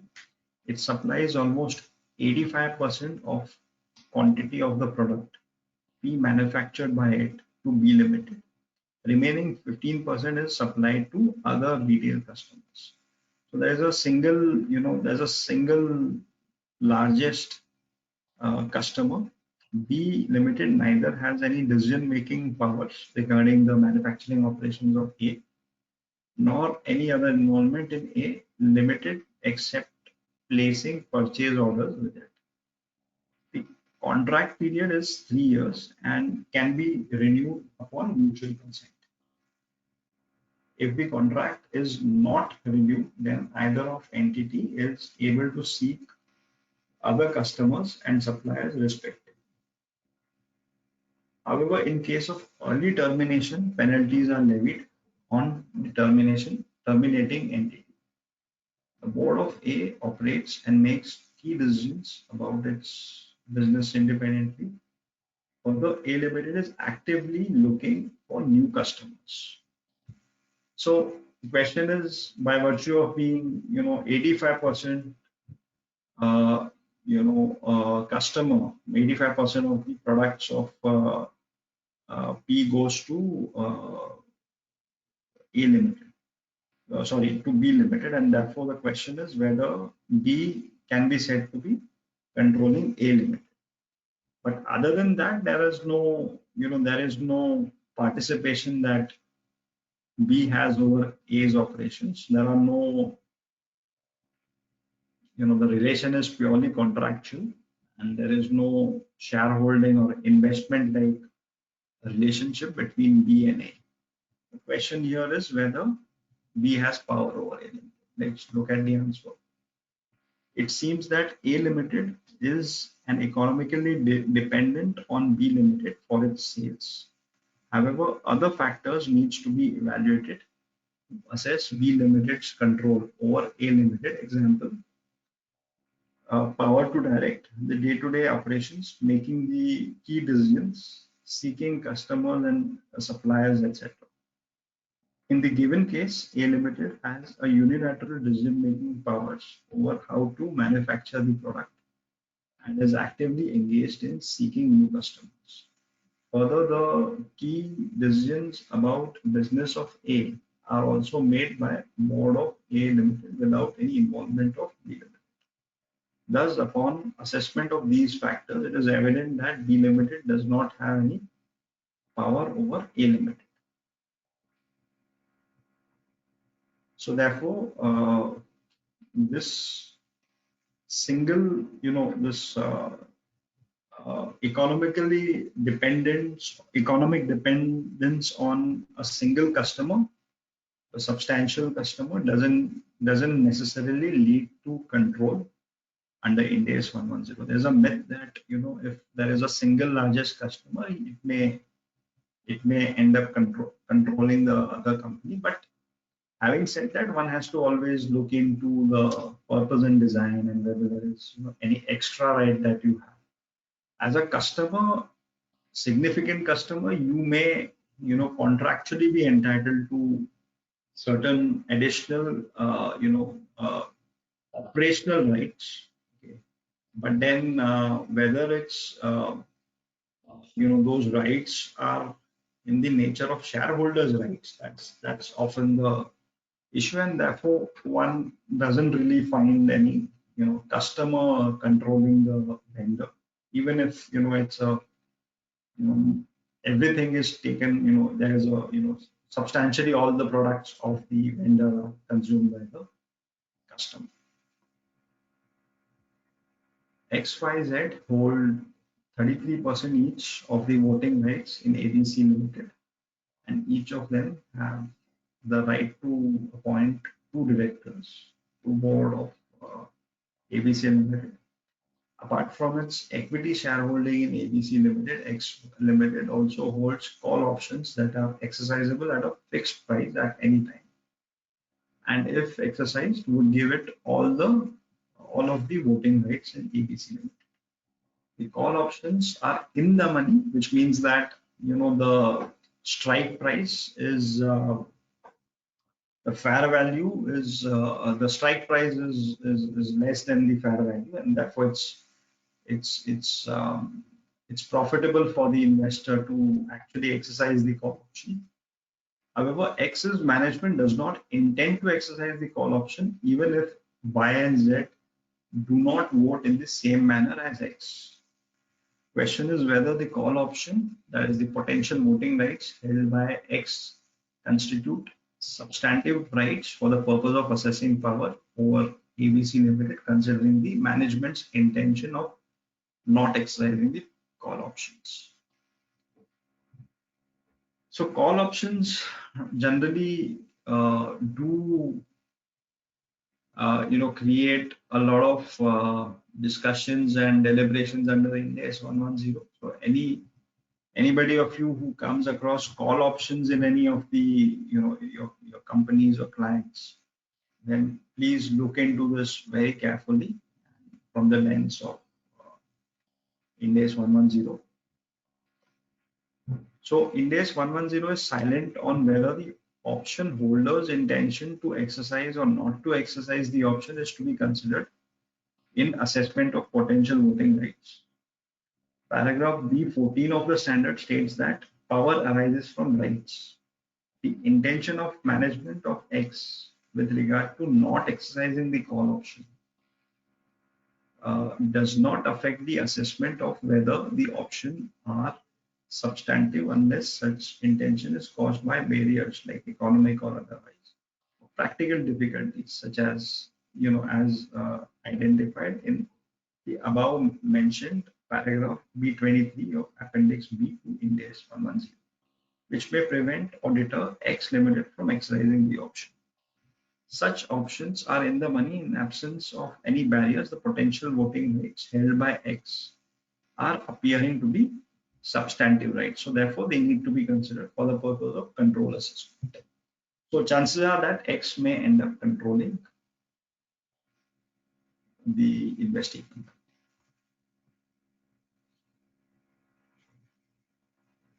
Let's take this one. Drag along and tag along and drag along rights are also very common these days, especially when you're dealing with private equity investors or startups. Investor A and B each own 50% voting shares in a manufacturing company or investee. The investor enter into a shareholders agreement which specifies the following: all decisions relating to investee are taken by its board of directors at all times. The board shall have two nominees of each investors. Unanimous consent of all directors shall be required to take the decisions. In the event that either of the investor enters into negotiations with a third party to sell its interest, then the investor can exercise its drag along rights. And the other investor can exercise its tag along rights. The question is, do these tag along or drag along rights represent potential voting rights, which might provide either of the investors with power over the investor? So paragraph B40 of Ind AS 110 provides that other decision-making rights in combination with voting rights can give an investor the current ability to direct the relevant activities. For example, the rights specified in a contractual arrangement in a combination with voting rights may be sufficient to give an investor the current ability to direct the manufacturing processes of an investee or to other operating or financing activities of an investee that significantly affect the investee's returns.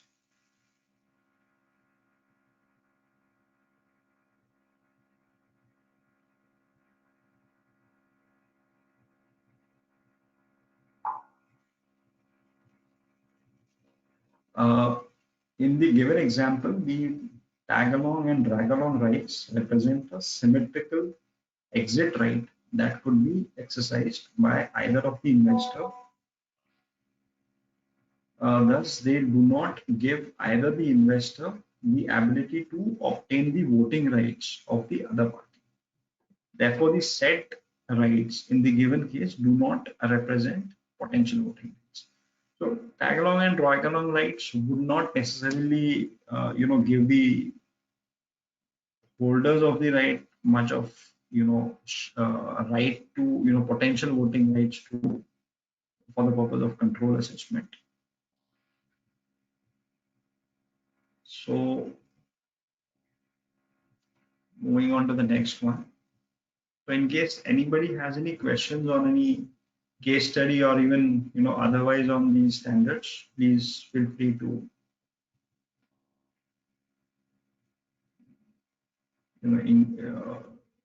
add to the comment box, Q&A box.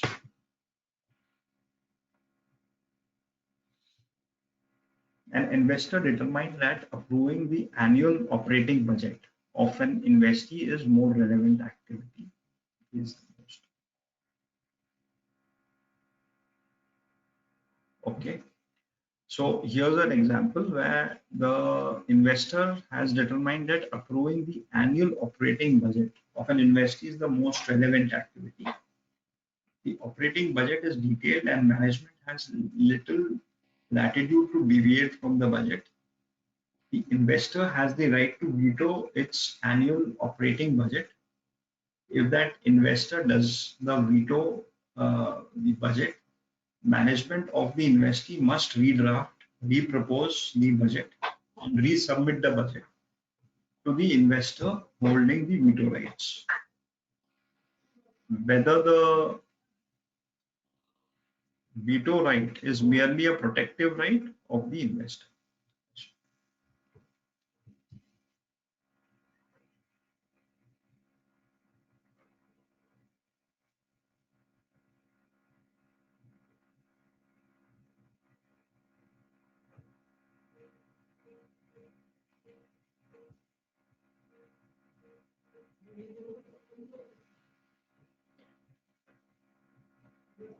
So as per paragraph B12 of Appendix B to Ind AS 110, lists establishing, operating, and capital decisions of the investee, including budgets, as an example of the decisions about relevant activities.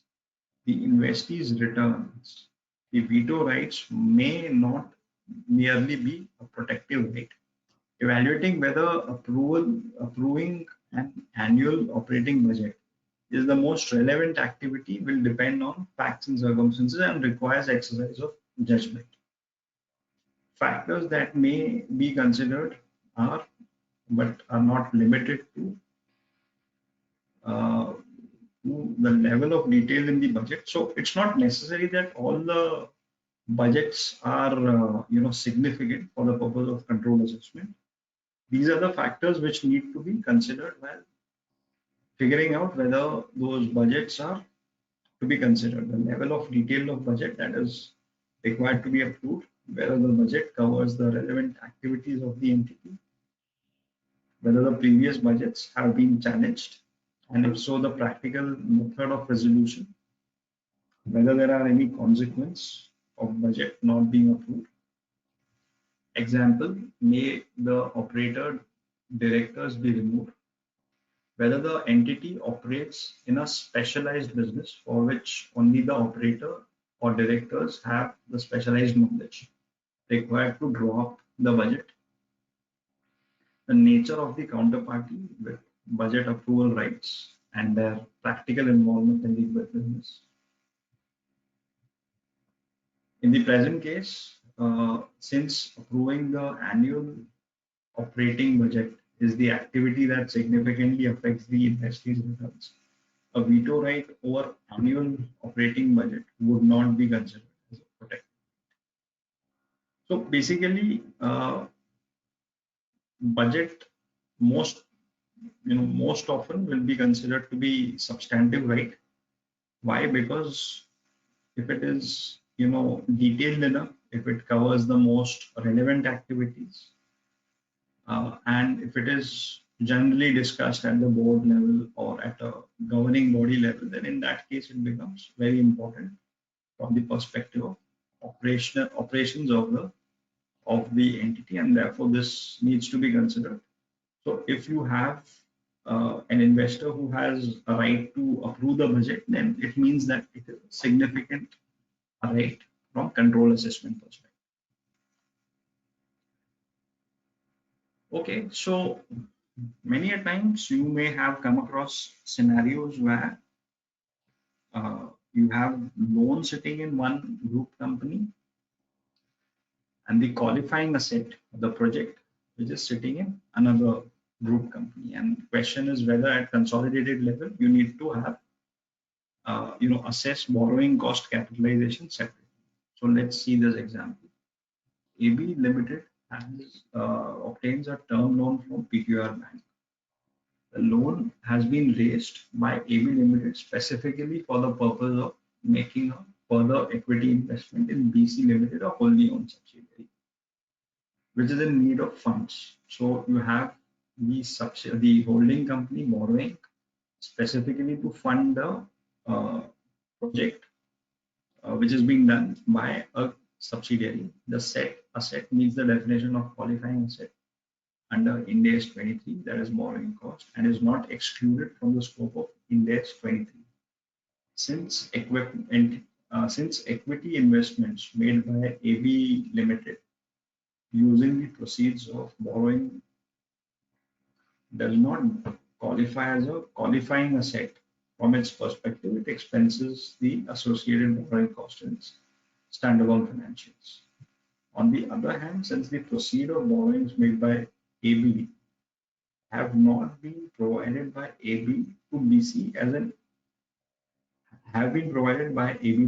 as an equity investment and not as a loan, BC does not have any borrowing cost from the perspective of its standalone financials. So the parent doesn't have the qualifying asset because although it has the borrowing, it does not have a qualifying asset because the project is not sitting in its balance sheet. Whereas from the subsidiary's perspective, while it has the project, the qualifying asset, it does not have the borrowing because the funding is between the holding and the subsidiary is in the form of equity infusion. So therefore, it cannot have any borrowing cost, and therefore there is no question of capitalization at standalone.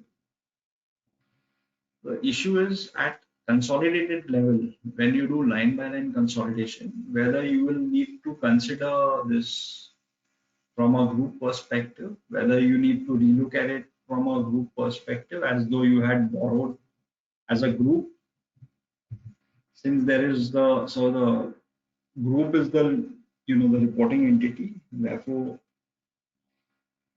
can you look at it as though as a group I have borrowed and as a group I am in the process of constructing a qualifying asset and therefore I need to capitalize the interest cost. So Ind AS 23 states that an entity shall capitalize borrowing costs that are directly attributable to acquisition, construction, or production of a qualifying asset as a part of cost of that asset. Paragraph 10 of Ind AS 23 states that the borrowing cost that are directly attributable to acquisition, construction, or production of a qualifying assets are those borrowing costs that would have been avoided if the expenditure on qualifying asset had not been made. Ind AS 110 defines consolidated financial statement as the financial statements of a group in which the assets, liabilities, equity, income, and expense and cash flows of the parent and its subsidiaries are presented as those of a single economic entity. The standalone financials of the members of the group contain inter alia assets and liabilities, equity, income, expenses, and cash flows relating to transactions with other members of the group as a part of consolidation. Ind AS 110 requires these assets and liabilities, equity, income, and expense and cash flows to be eliminated in full. From the perspective of the consolidated financial statements, the reporting entity is the group, has raised loan from an external party and has used it to finance construction of a qualifying asset. Hence, to the extent of borrowing cost associated with the loan are directly attributable to the construction of the qualifying asset, they should be included in the cost of asset in the consolidated financial statements of AP. So from consolidation point of view, you have an external borrowing and you have a qualifying asset. So by virtue of that, you will have to capitalize the interest cost. So you will eliminate the equity and the investment, and you will also basically have an adjustment of writing back the interest cost that you have written. So there will be an adjustment in the consolidation. So the P&L, the cost of the interest cost which has been booked in the standalone financials of the parent will have to be reversed and will have to be capitalized as a part of the qualifying asset at a group level. So every year, so you will have different depreciation. Whenever this asset gets capitalized, you will have different depreciation. You will also have, a deferred tax adjustment, because from book based and tax based perspective, there will be a difference, because आप जो capitalise कर रहे हो शायद parent के standalone में आप वो डिडक्शन करके क्लेम करके you may get the deduction, but you may not have the expense in the consolidated financial statements, and therefore you will have a difference between you will have a temporary difference.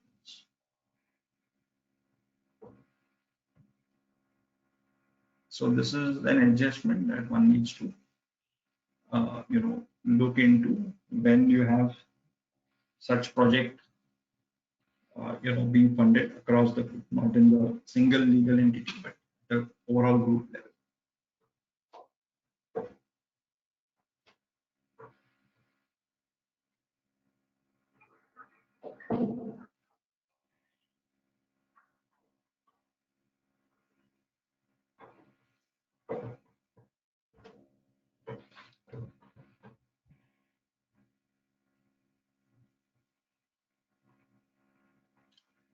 Okay, moving on. Entity A has 4 wholly owned subsidiaries that hold 25% of equity shares each in Entity Z. Entity A has no direct shareholding in Entity Z. How should Entity Z be consolidated by Entity A? That is, whether by applying equity accounting by intermediate subsidiaries and then consolidation of A, or done directly.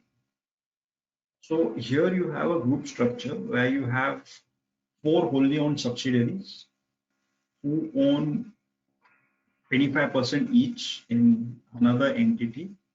So therefore, from A's perspective, you have a wholly owned subsidiary, and then in turn another layer of wholly owned subsidiary, that is entity Z. The question is, from a consolidation procedure perspective, whether you directly do consolidation of Z at A level, or whether you do consolidation based on the equity accounted consolidated financials of the 4 wholly owned subsidiaries. So the answer is A shall directly consolidate Z, as it exercises control over 100% of the voting rights in Z indirectly through its wholly owned subsidiaries. However, if each wholly owned subsidiary applies equity accounting for the respective shares in Z, and therefore consolidating each intermediate wholly owned subsidiary on a line-by-line basis in the consolidated financial statements of A, would result in 100% of its indirect investments in Z in the consolidated financial statements. The above approach will not reflect all the assets and liabilities of entity Z in the consolidated financial statements of A, and hence the indirect approach of consolidating the same may not be appropriate.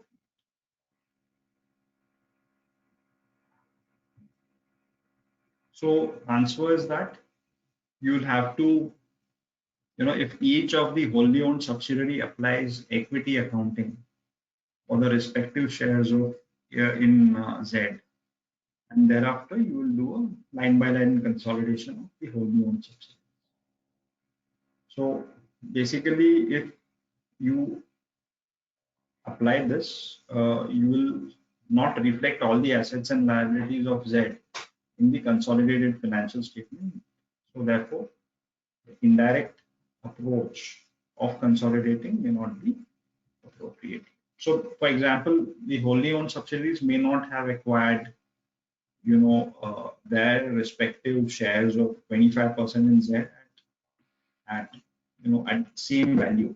You will not, identify that, eliminate that goodwill properly if you use this indirect method, where you ignore what has been done at the consolidated level of the four intermediate subsidiaries and you directly consolidate Z. I hope that's clear. Solar Limited has an 80% interest in its subsidiary Mars. Solar Limited holds direct interest of 25% in Venus. Mars also holds 30% interest in Venus. So you have a company, Solar Limited, that has 80% stake in Mars. Solar Limited also has 25% in Venus. Mars holds 30% interest in Venus. So the decision concerning the relevant activities of Venus require a simple majority of votes, meaning that Solar is controlling Mars. There is no complication in terms of SHA, etc., etc. And therefore, Venus is Venus is also, since Solar and Mars own 25% and 30% respectively in Venus, there is no further complication. Question is, how will you consolidate Venus, right? Because you have 80% in Mars, so you're holding at Solar Limited perspective, at Solar Limited level, you have direct interest of 25% in Venus and indirect interest through Mars, which is a 80% subsidiary of 30% further. So you control Venus for sure, but how will you do the consolidation? That's the question. Whether you will do a 80% of 30%, that is 24%, and 25%, how you will do consolidation. Let's see this. Solar Limited controls Mars Limited since it holds 80% of voting. Consequently, it also controls the voting rights associated with 30% equity interest held by Mars Limited in Venus Limited. Solar also has 25% direct equity interest and related voting power in Venus. Thus, Solar controls 55% voting power of Venus. So you don't do 80% of 30%, but you look at the overall, holding, even including through intermediate subsidiaries, even if they are not wholly owned subsidiaries. As the decisions concerning relevant activities of Venus Limited require a simple majority of votes, Solar Limited controls Venus Limited and should therefore consolidate it in accordance with Ind AS 110. Although Solar Limited controls Venus Limited, its entitlement to the subsidiary's economic benefit is determined on the basis of actual ownership interest. For the purposes of consolidated financial statements, Solar Limited's share in Venus's is determined as 49%, that is 25% plus 80% of 30%, that is 24%. So total 49%. As a result, 51% of P&L, OCI and net assets of Venus shall be attributed to non-controlling interest in the consolidated financial statements. This comprises 6% attributable to holders of non-controlling interest in Mars, reflecting 20% interest in non-controlling shareholders of Mars, in 30% of Venus Limited, and 45% to holders of non-controlling interest in Venus Limited. So basically, you will consolidate Venus Limited for sure. Okay, first of all, you're controlling 55% in Venus. That is 30 on your own and 25 on your own and 30 through Mars. While consolidating, you will consolidate all the assets, liabilities, expense, revenues of Venus at 100% based on line by line basis.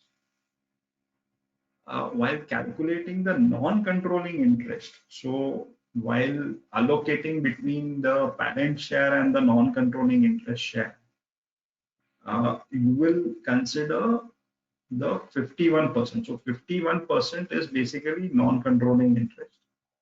How 51%? Because 25% fully is yours, 80% of 30%, that is 24%. So total 49% is yours. Remaining 51% is non-controlling minority share. So therefore, this is how you will end up consolidating in the financial statements of Solar Limited.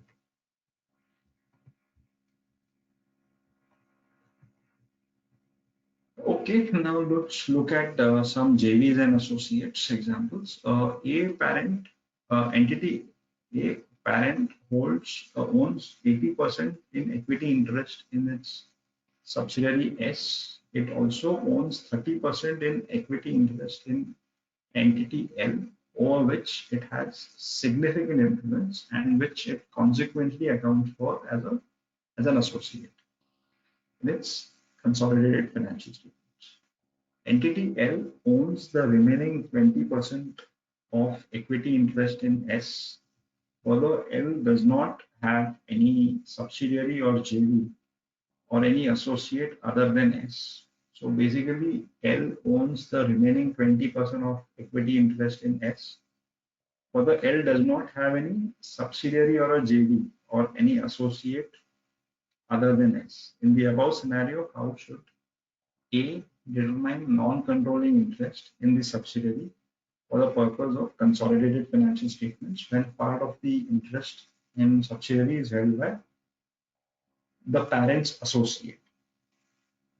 So the question is, you have certain subsidiary and it also owns 30% of equity interest in L, over which it has significant influence, which it consequently accounts as associate.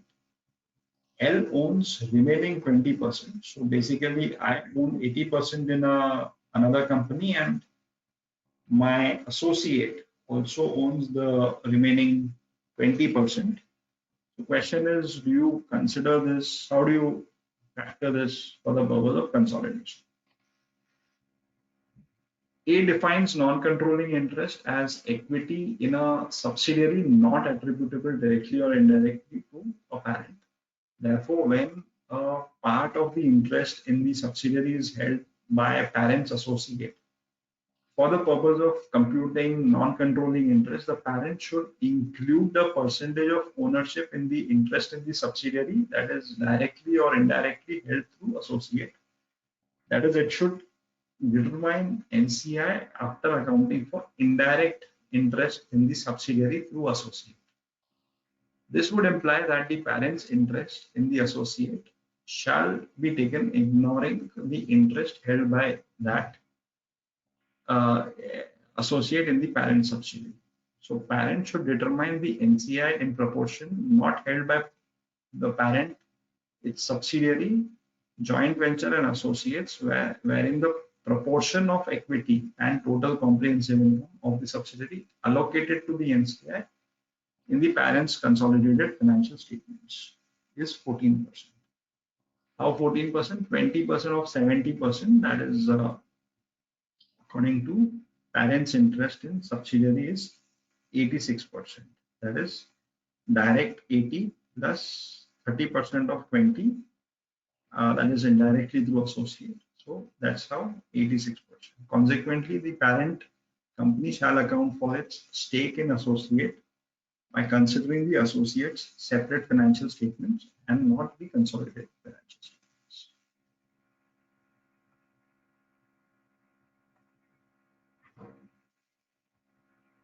Ind AS 110 requires uniform accounting policies across the group companies.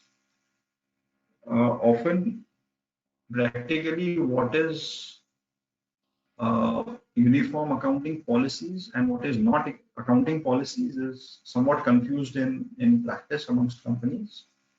So here's an example of how do you determine this accounting policies. H Limited has a subsidiary S Limited and an associate A Limited. The three companies are engaged in different lines of business. These companies are using the following cost formula for their valuation in accordance with Ind AS 2. H Limited uses FIFO, whereas S and A Limited use weighted average cost. So whether H Limited is required to value inventories of S and A also using FIFO formula in preparing its consolidated financial statements.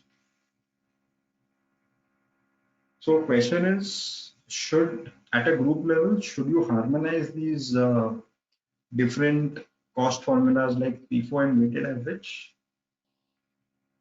or should you say that this is not an accounting policy but an accounting estimate? Let's see what's the answer.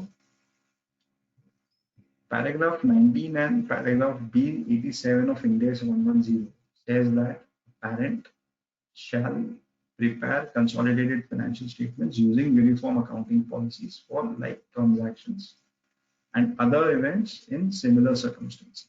If a member of group uses accounting policies other than those adopted in the consolidated financial statements for like transactions and events in similar circumstances, appropriate adjustments are made that group members' financial statements and preparing consolidated financial statements to ensure conformity with the group's accounting policies. As per Ind AS 2, different cost formulas may be justified for inventories.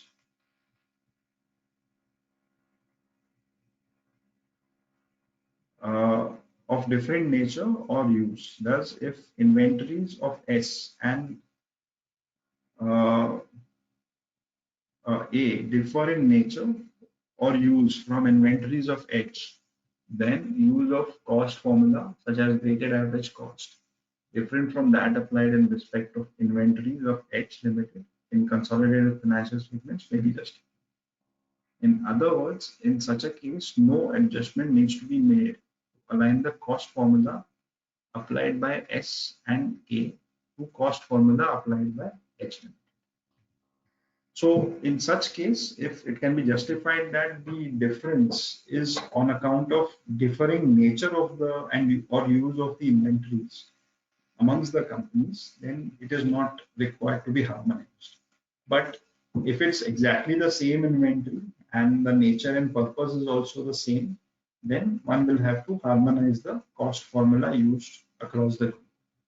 Many a times this issue actually also arises with respect to depreciation method, WDV, or this SLM method, and many a times companies or clients ask whether this is to be required to be harmonized. And again, here you have an ITFG bulletin clarification that says that you don't need to worry about harmonizing the different depreciation methods, because basically depreciation method is an accounting estimate, so you don't need to change that to align at group level, because it's an accounting estimate and not an accounting policy. Requirement is for harmonizing uniform accounting policies. So,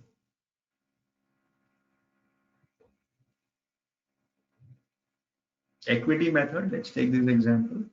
An entity owns 100% shares of investee company X, which were originally purchased for rupees 700 crores and had incurred directly attributable cost of rupees 50 crores. Entity A sells 60% of shares in company X to entity B for 1,500 crores. As a result of the sale, entity B obtains control over entity X, company X.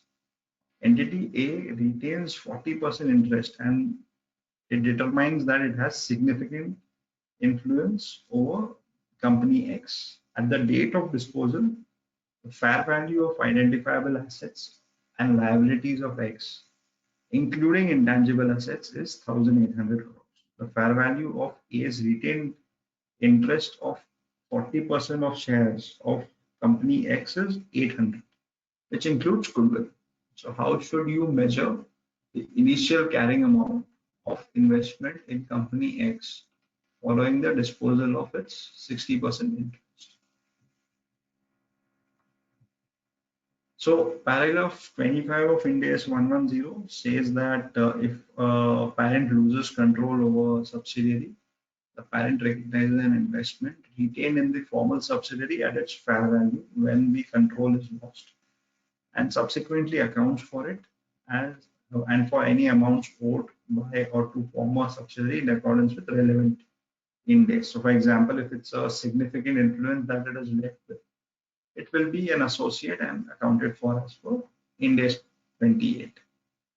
That fair value shall be regarded as the fair value of the initial recognition of the financial asset in accordance with Ind AS 109, or when appropriate, cost on the initial recognition of an investment in an associate or a JV. Accordingly, in the given case, upon loss of control, A should deconsolidate X and account for remaining interest in X as an associate or a JV using the equity method of accounting. A's initial carrying amount of associate should be based on the fair value of retained earnings, retained interest of 800 crores. So basically 800 crore is the initial cost of the associate note, because that's how 110 requires the retained earning to be measured. And therefore, since identifiable net assets, it's 720. 720 is basically 40% of 1,800. The overall fair value of assets and liabilities of X is given to be 1,800. Our share of that is 40%, so 720 again. So 800 minus 720 becomes your residual goodwill. So goodwill will be separately disclosed. We know that in equity accounting, you don't separately disclose goodwill, but it's subsumed in the overall investment in associates. So this is how you will get to implied goodwill in case of subsidiary on which you have lost control, but you have retained significant influence. Going on to the next case study. Entity X holds 100% investments in A, which in turn holds 20% investments in Z, associate Z. In addition, X also holds 25% investments in associate B and 50% investment in JVC, which each of which hold 10% investment in associate Z. So the structure is that you have X on top, you have ABC in the middle, and you have Z in the bottom. And ABC respectively own 20 and 10% each in Z.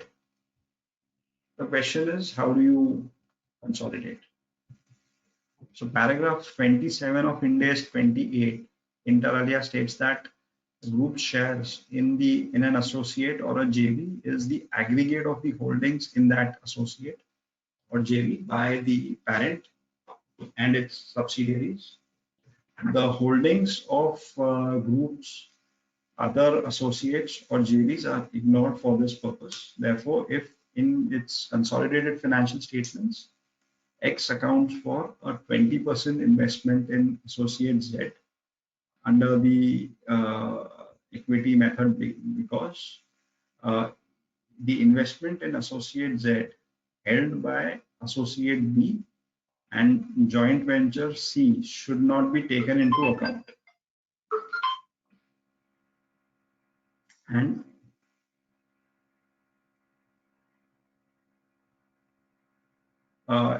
so investments in associate Z held by associate B and joint venture C should not be taken into account. Entity X fully consolidates subsidiary A, assets or liabilities of A, which include 20% investments in Z. So X should consolidate such 20% holding in Z under equity method. So again, this is a useful example in terms of how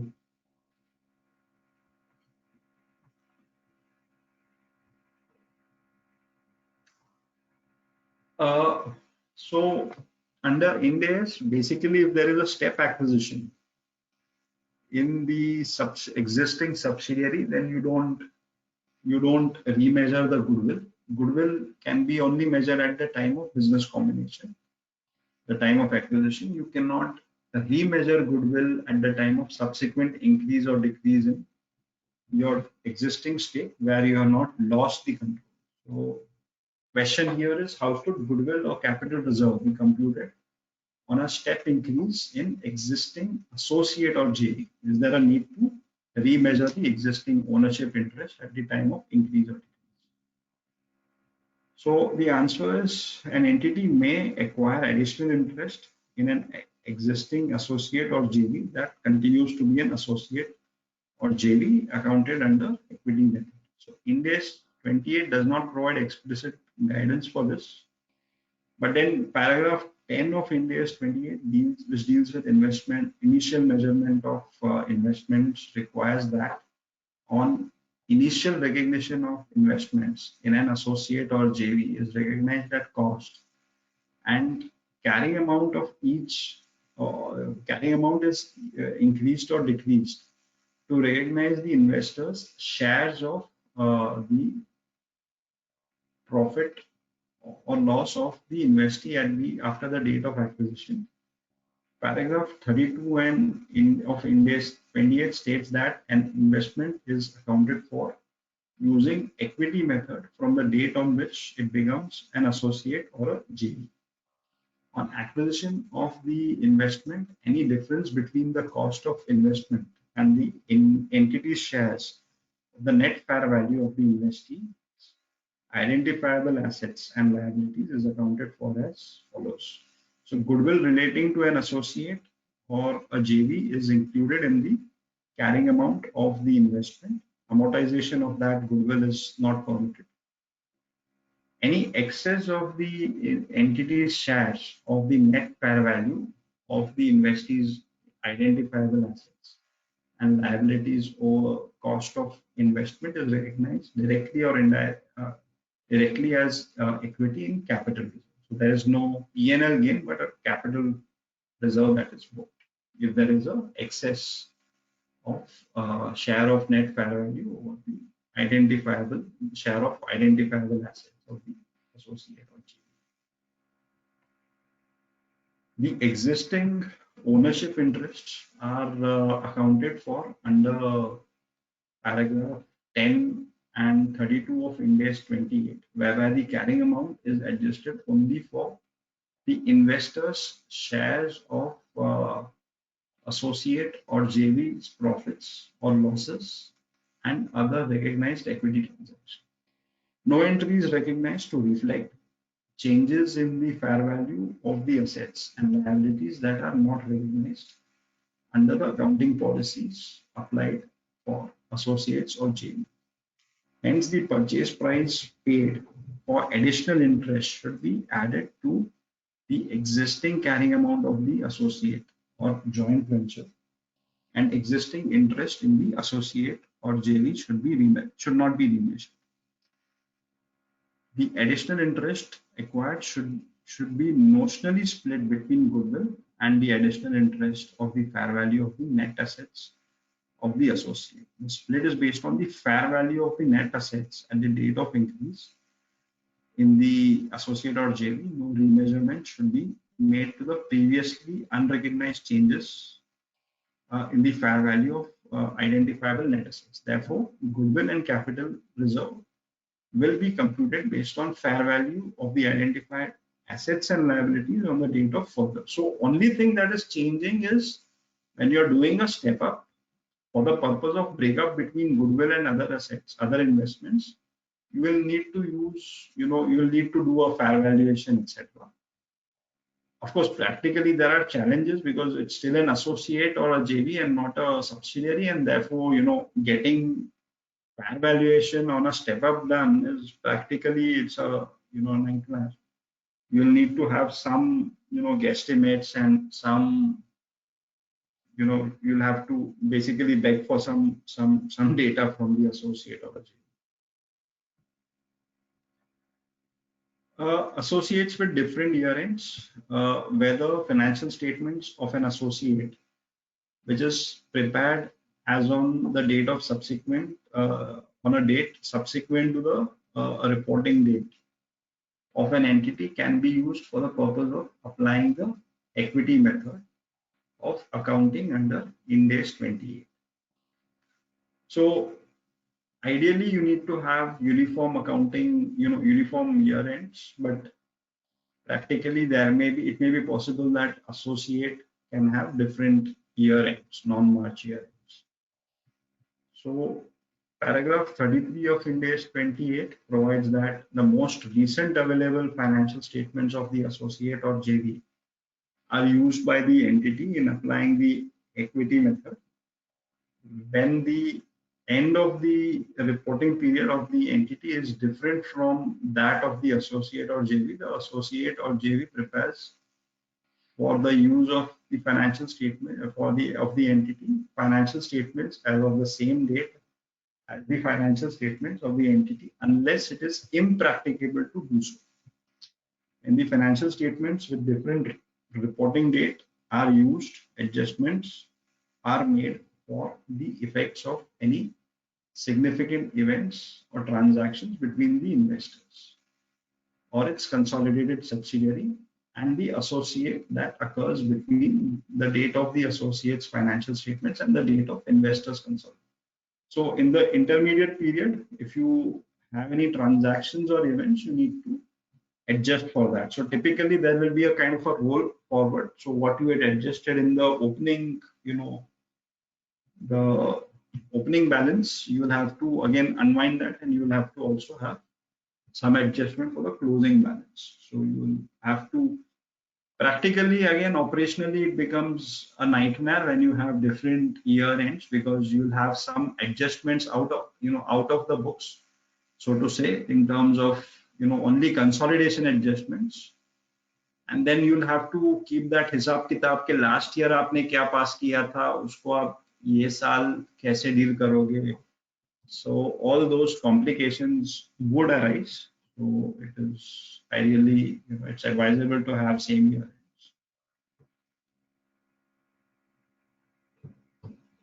So with that, I'm pretty much done. We have about 15 minutes, just over 15 minutes for some questions from the audience. We've taken 20 case studies, so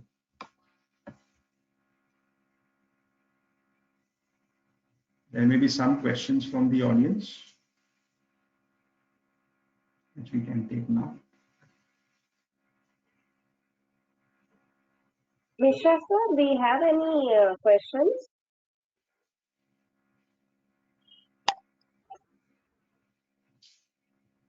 Yeah, so there's one on the screen. So I'll read out the question first. If unlisted company do not adopt Ind AS, how will they merge JV financials?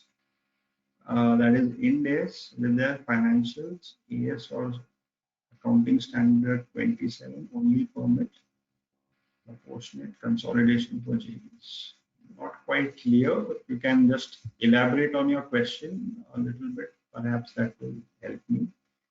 If you own 80% shares in a company and then it issues extra shares and your share post issue comes down to 45%, how should you? So I assume you have lost control. So from 80%, you have, your stake has got diluted to 45% because you would have issued extra, additional shares to, not the parent, but a new investor. So in that case, it will be a deemed dilution, deemed disposal of subsidiary. Basically, from consolidated financials perspective, you will have to do fair valuation of your existing, of your remaining stake of 45%. That becomes your, initial recognition. So one of the case studies we looked at this, of course, you retain so 45% if you still have significant influence. The fair value of your retained earning becomes a a part consideration for your derecognition of interest in subsidiary, and B, it also becomes the starting point for your equity method accounting subsequently because you have 45% still in the other company. So therefore whatever, so the fair value of the retained interest of 45% becomes your consideration, and your last consolidated balances of that subsidiary including goodwill you'll have to derecognize, and the difference between the two goes in the P&L account. So hope that clarifies.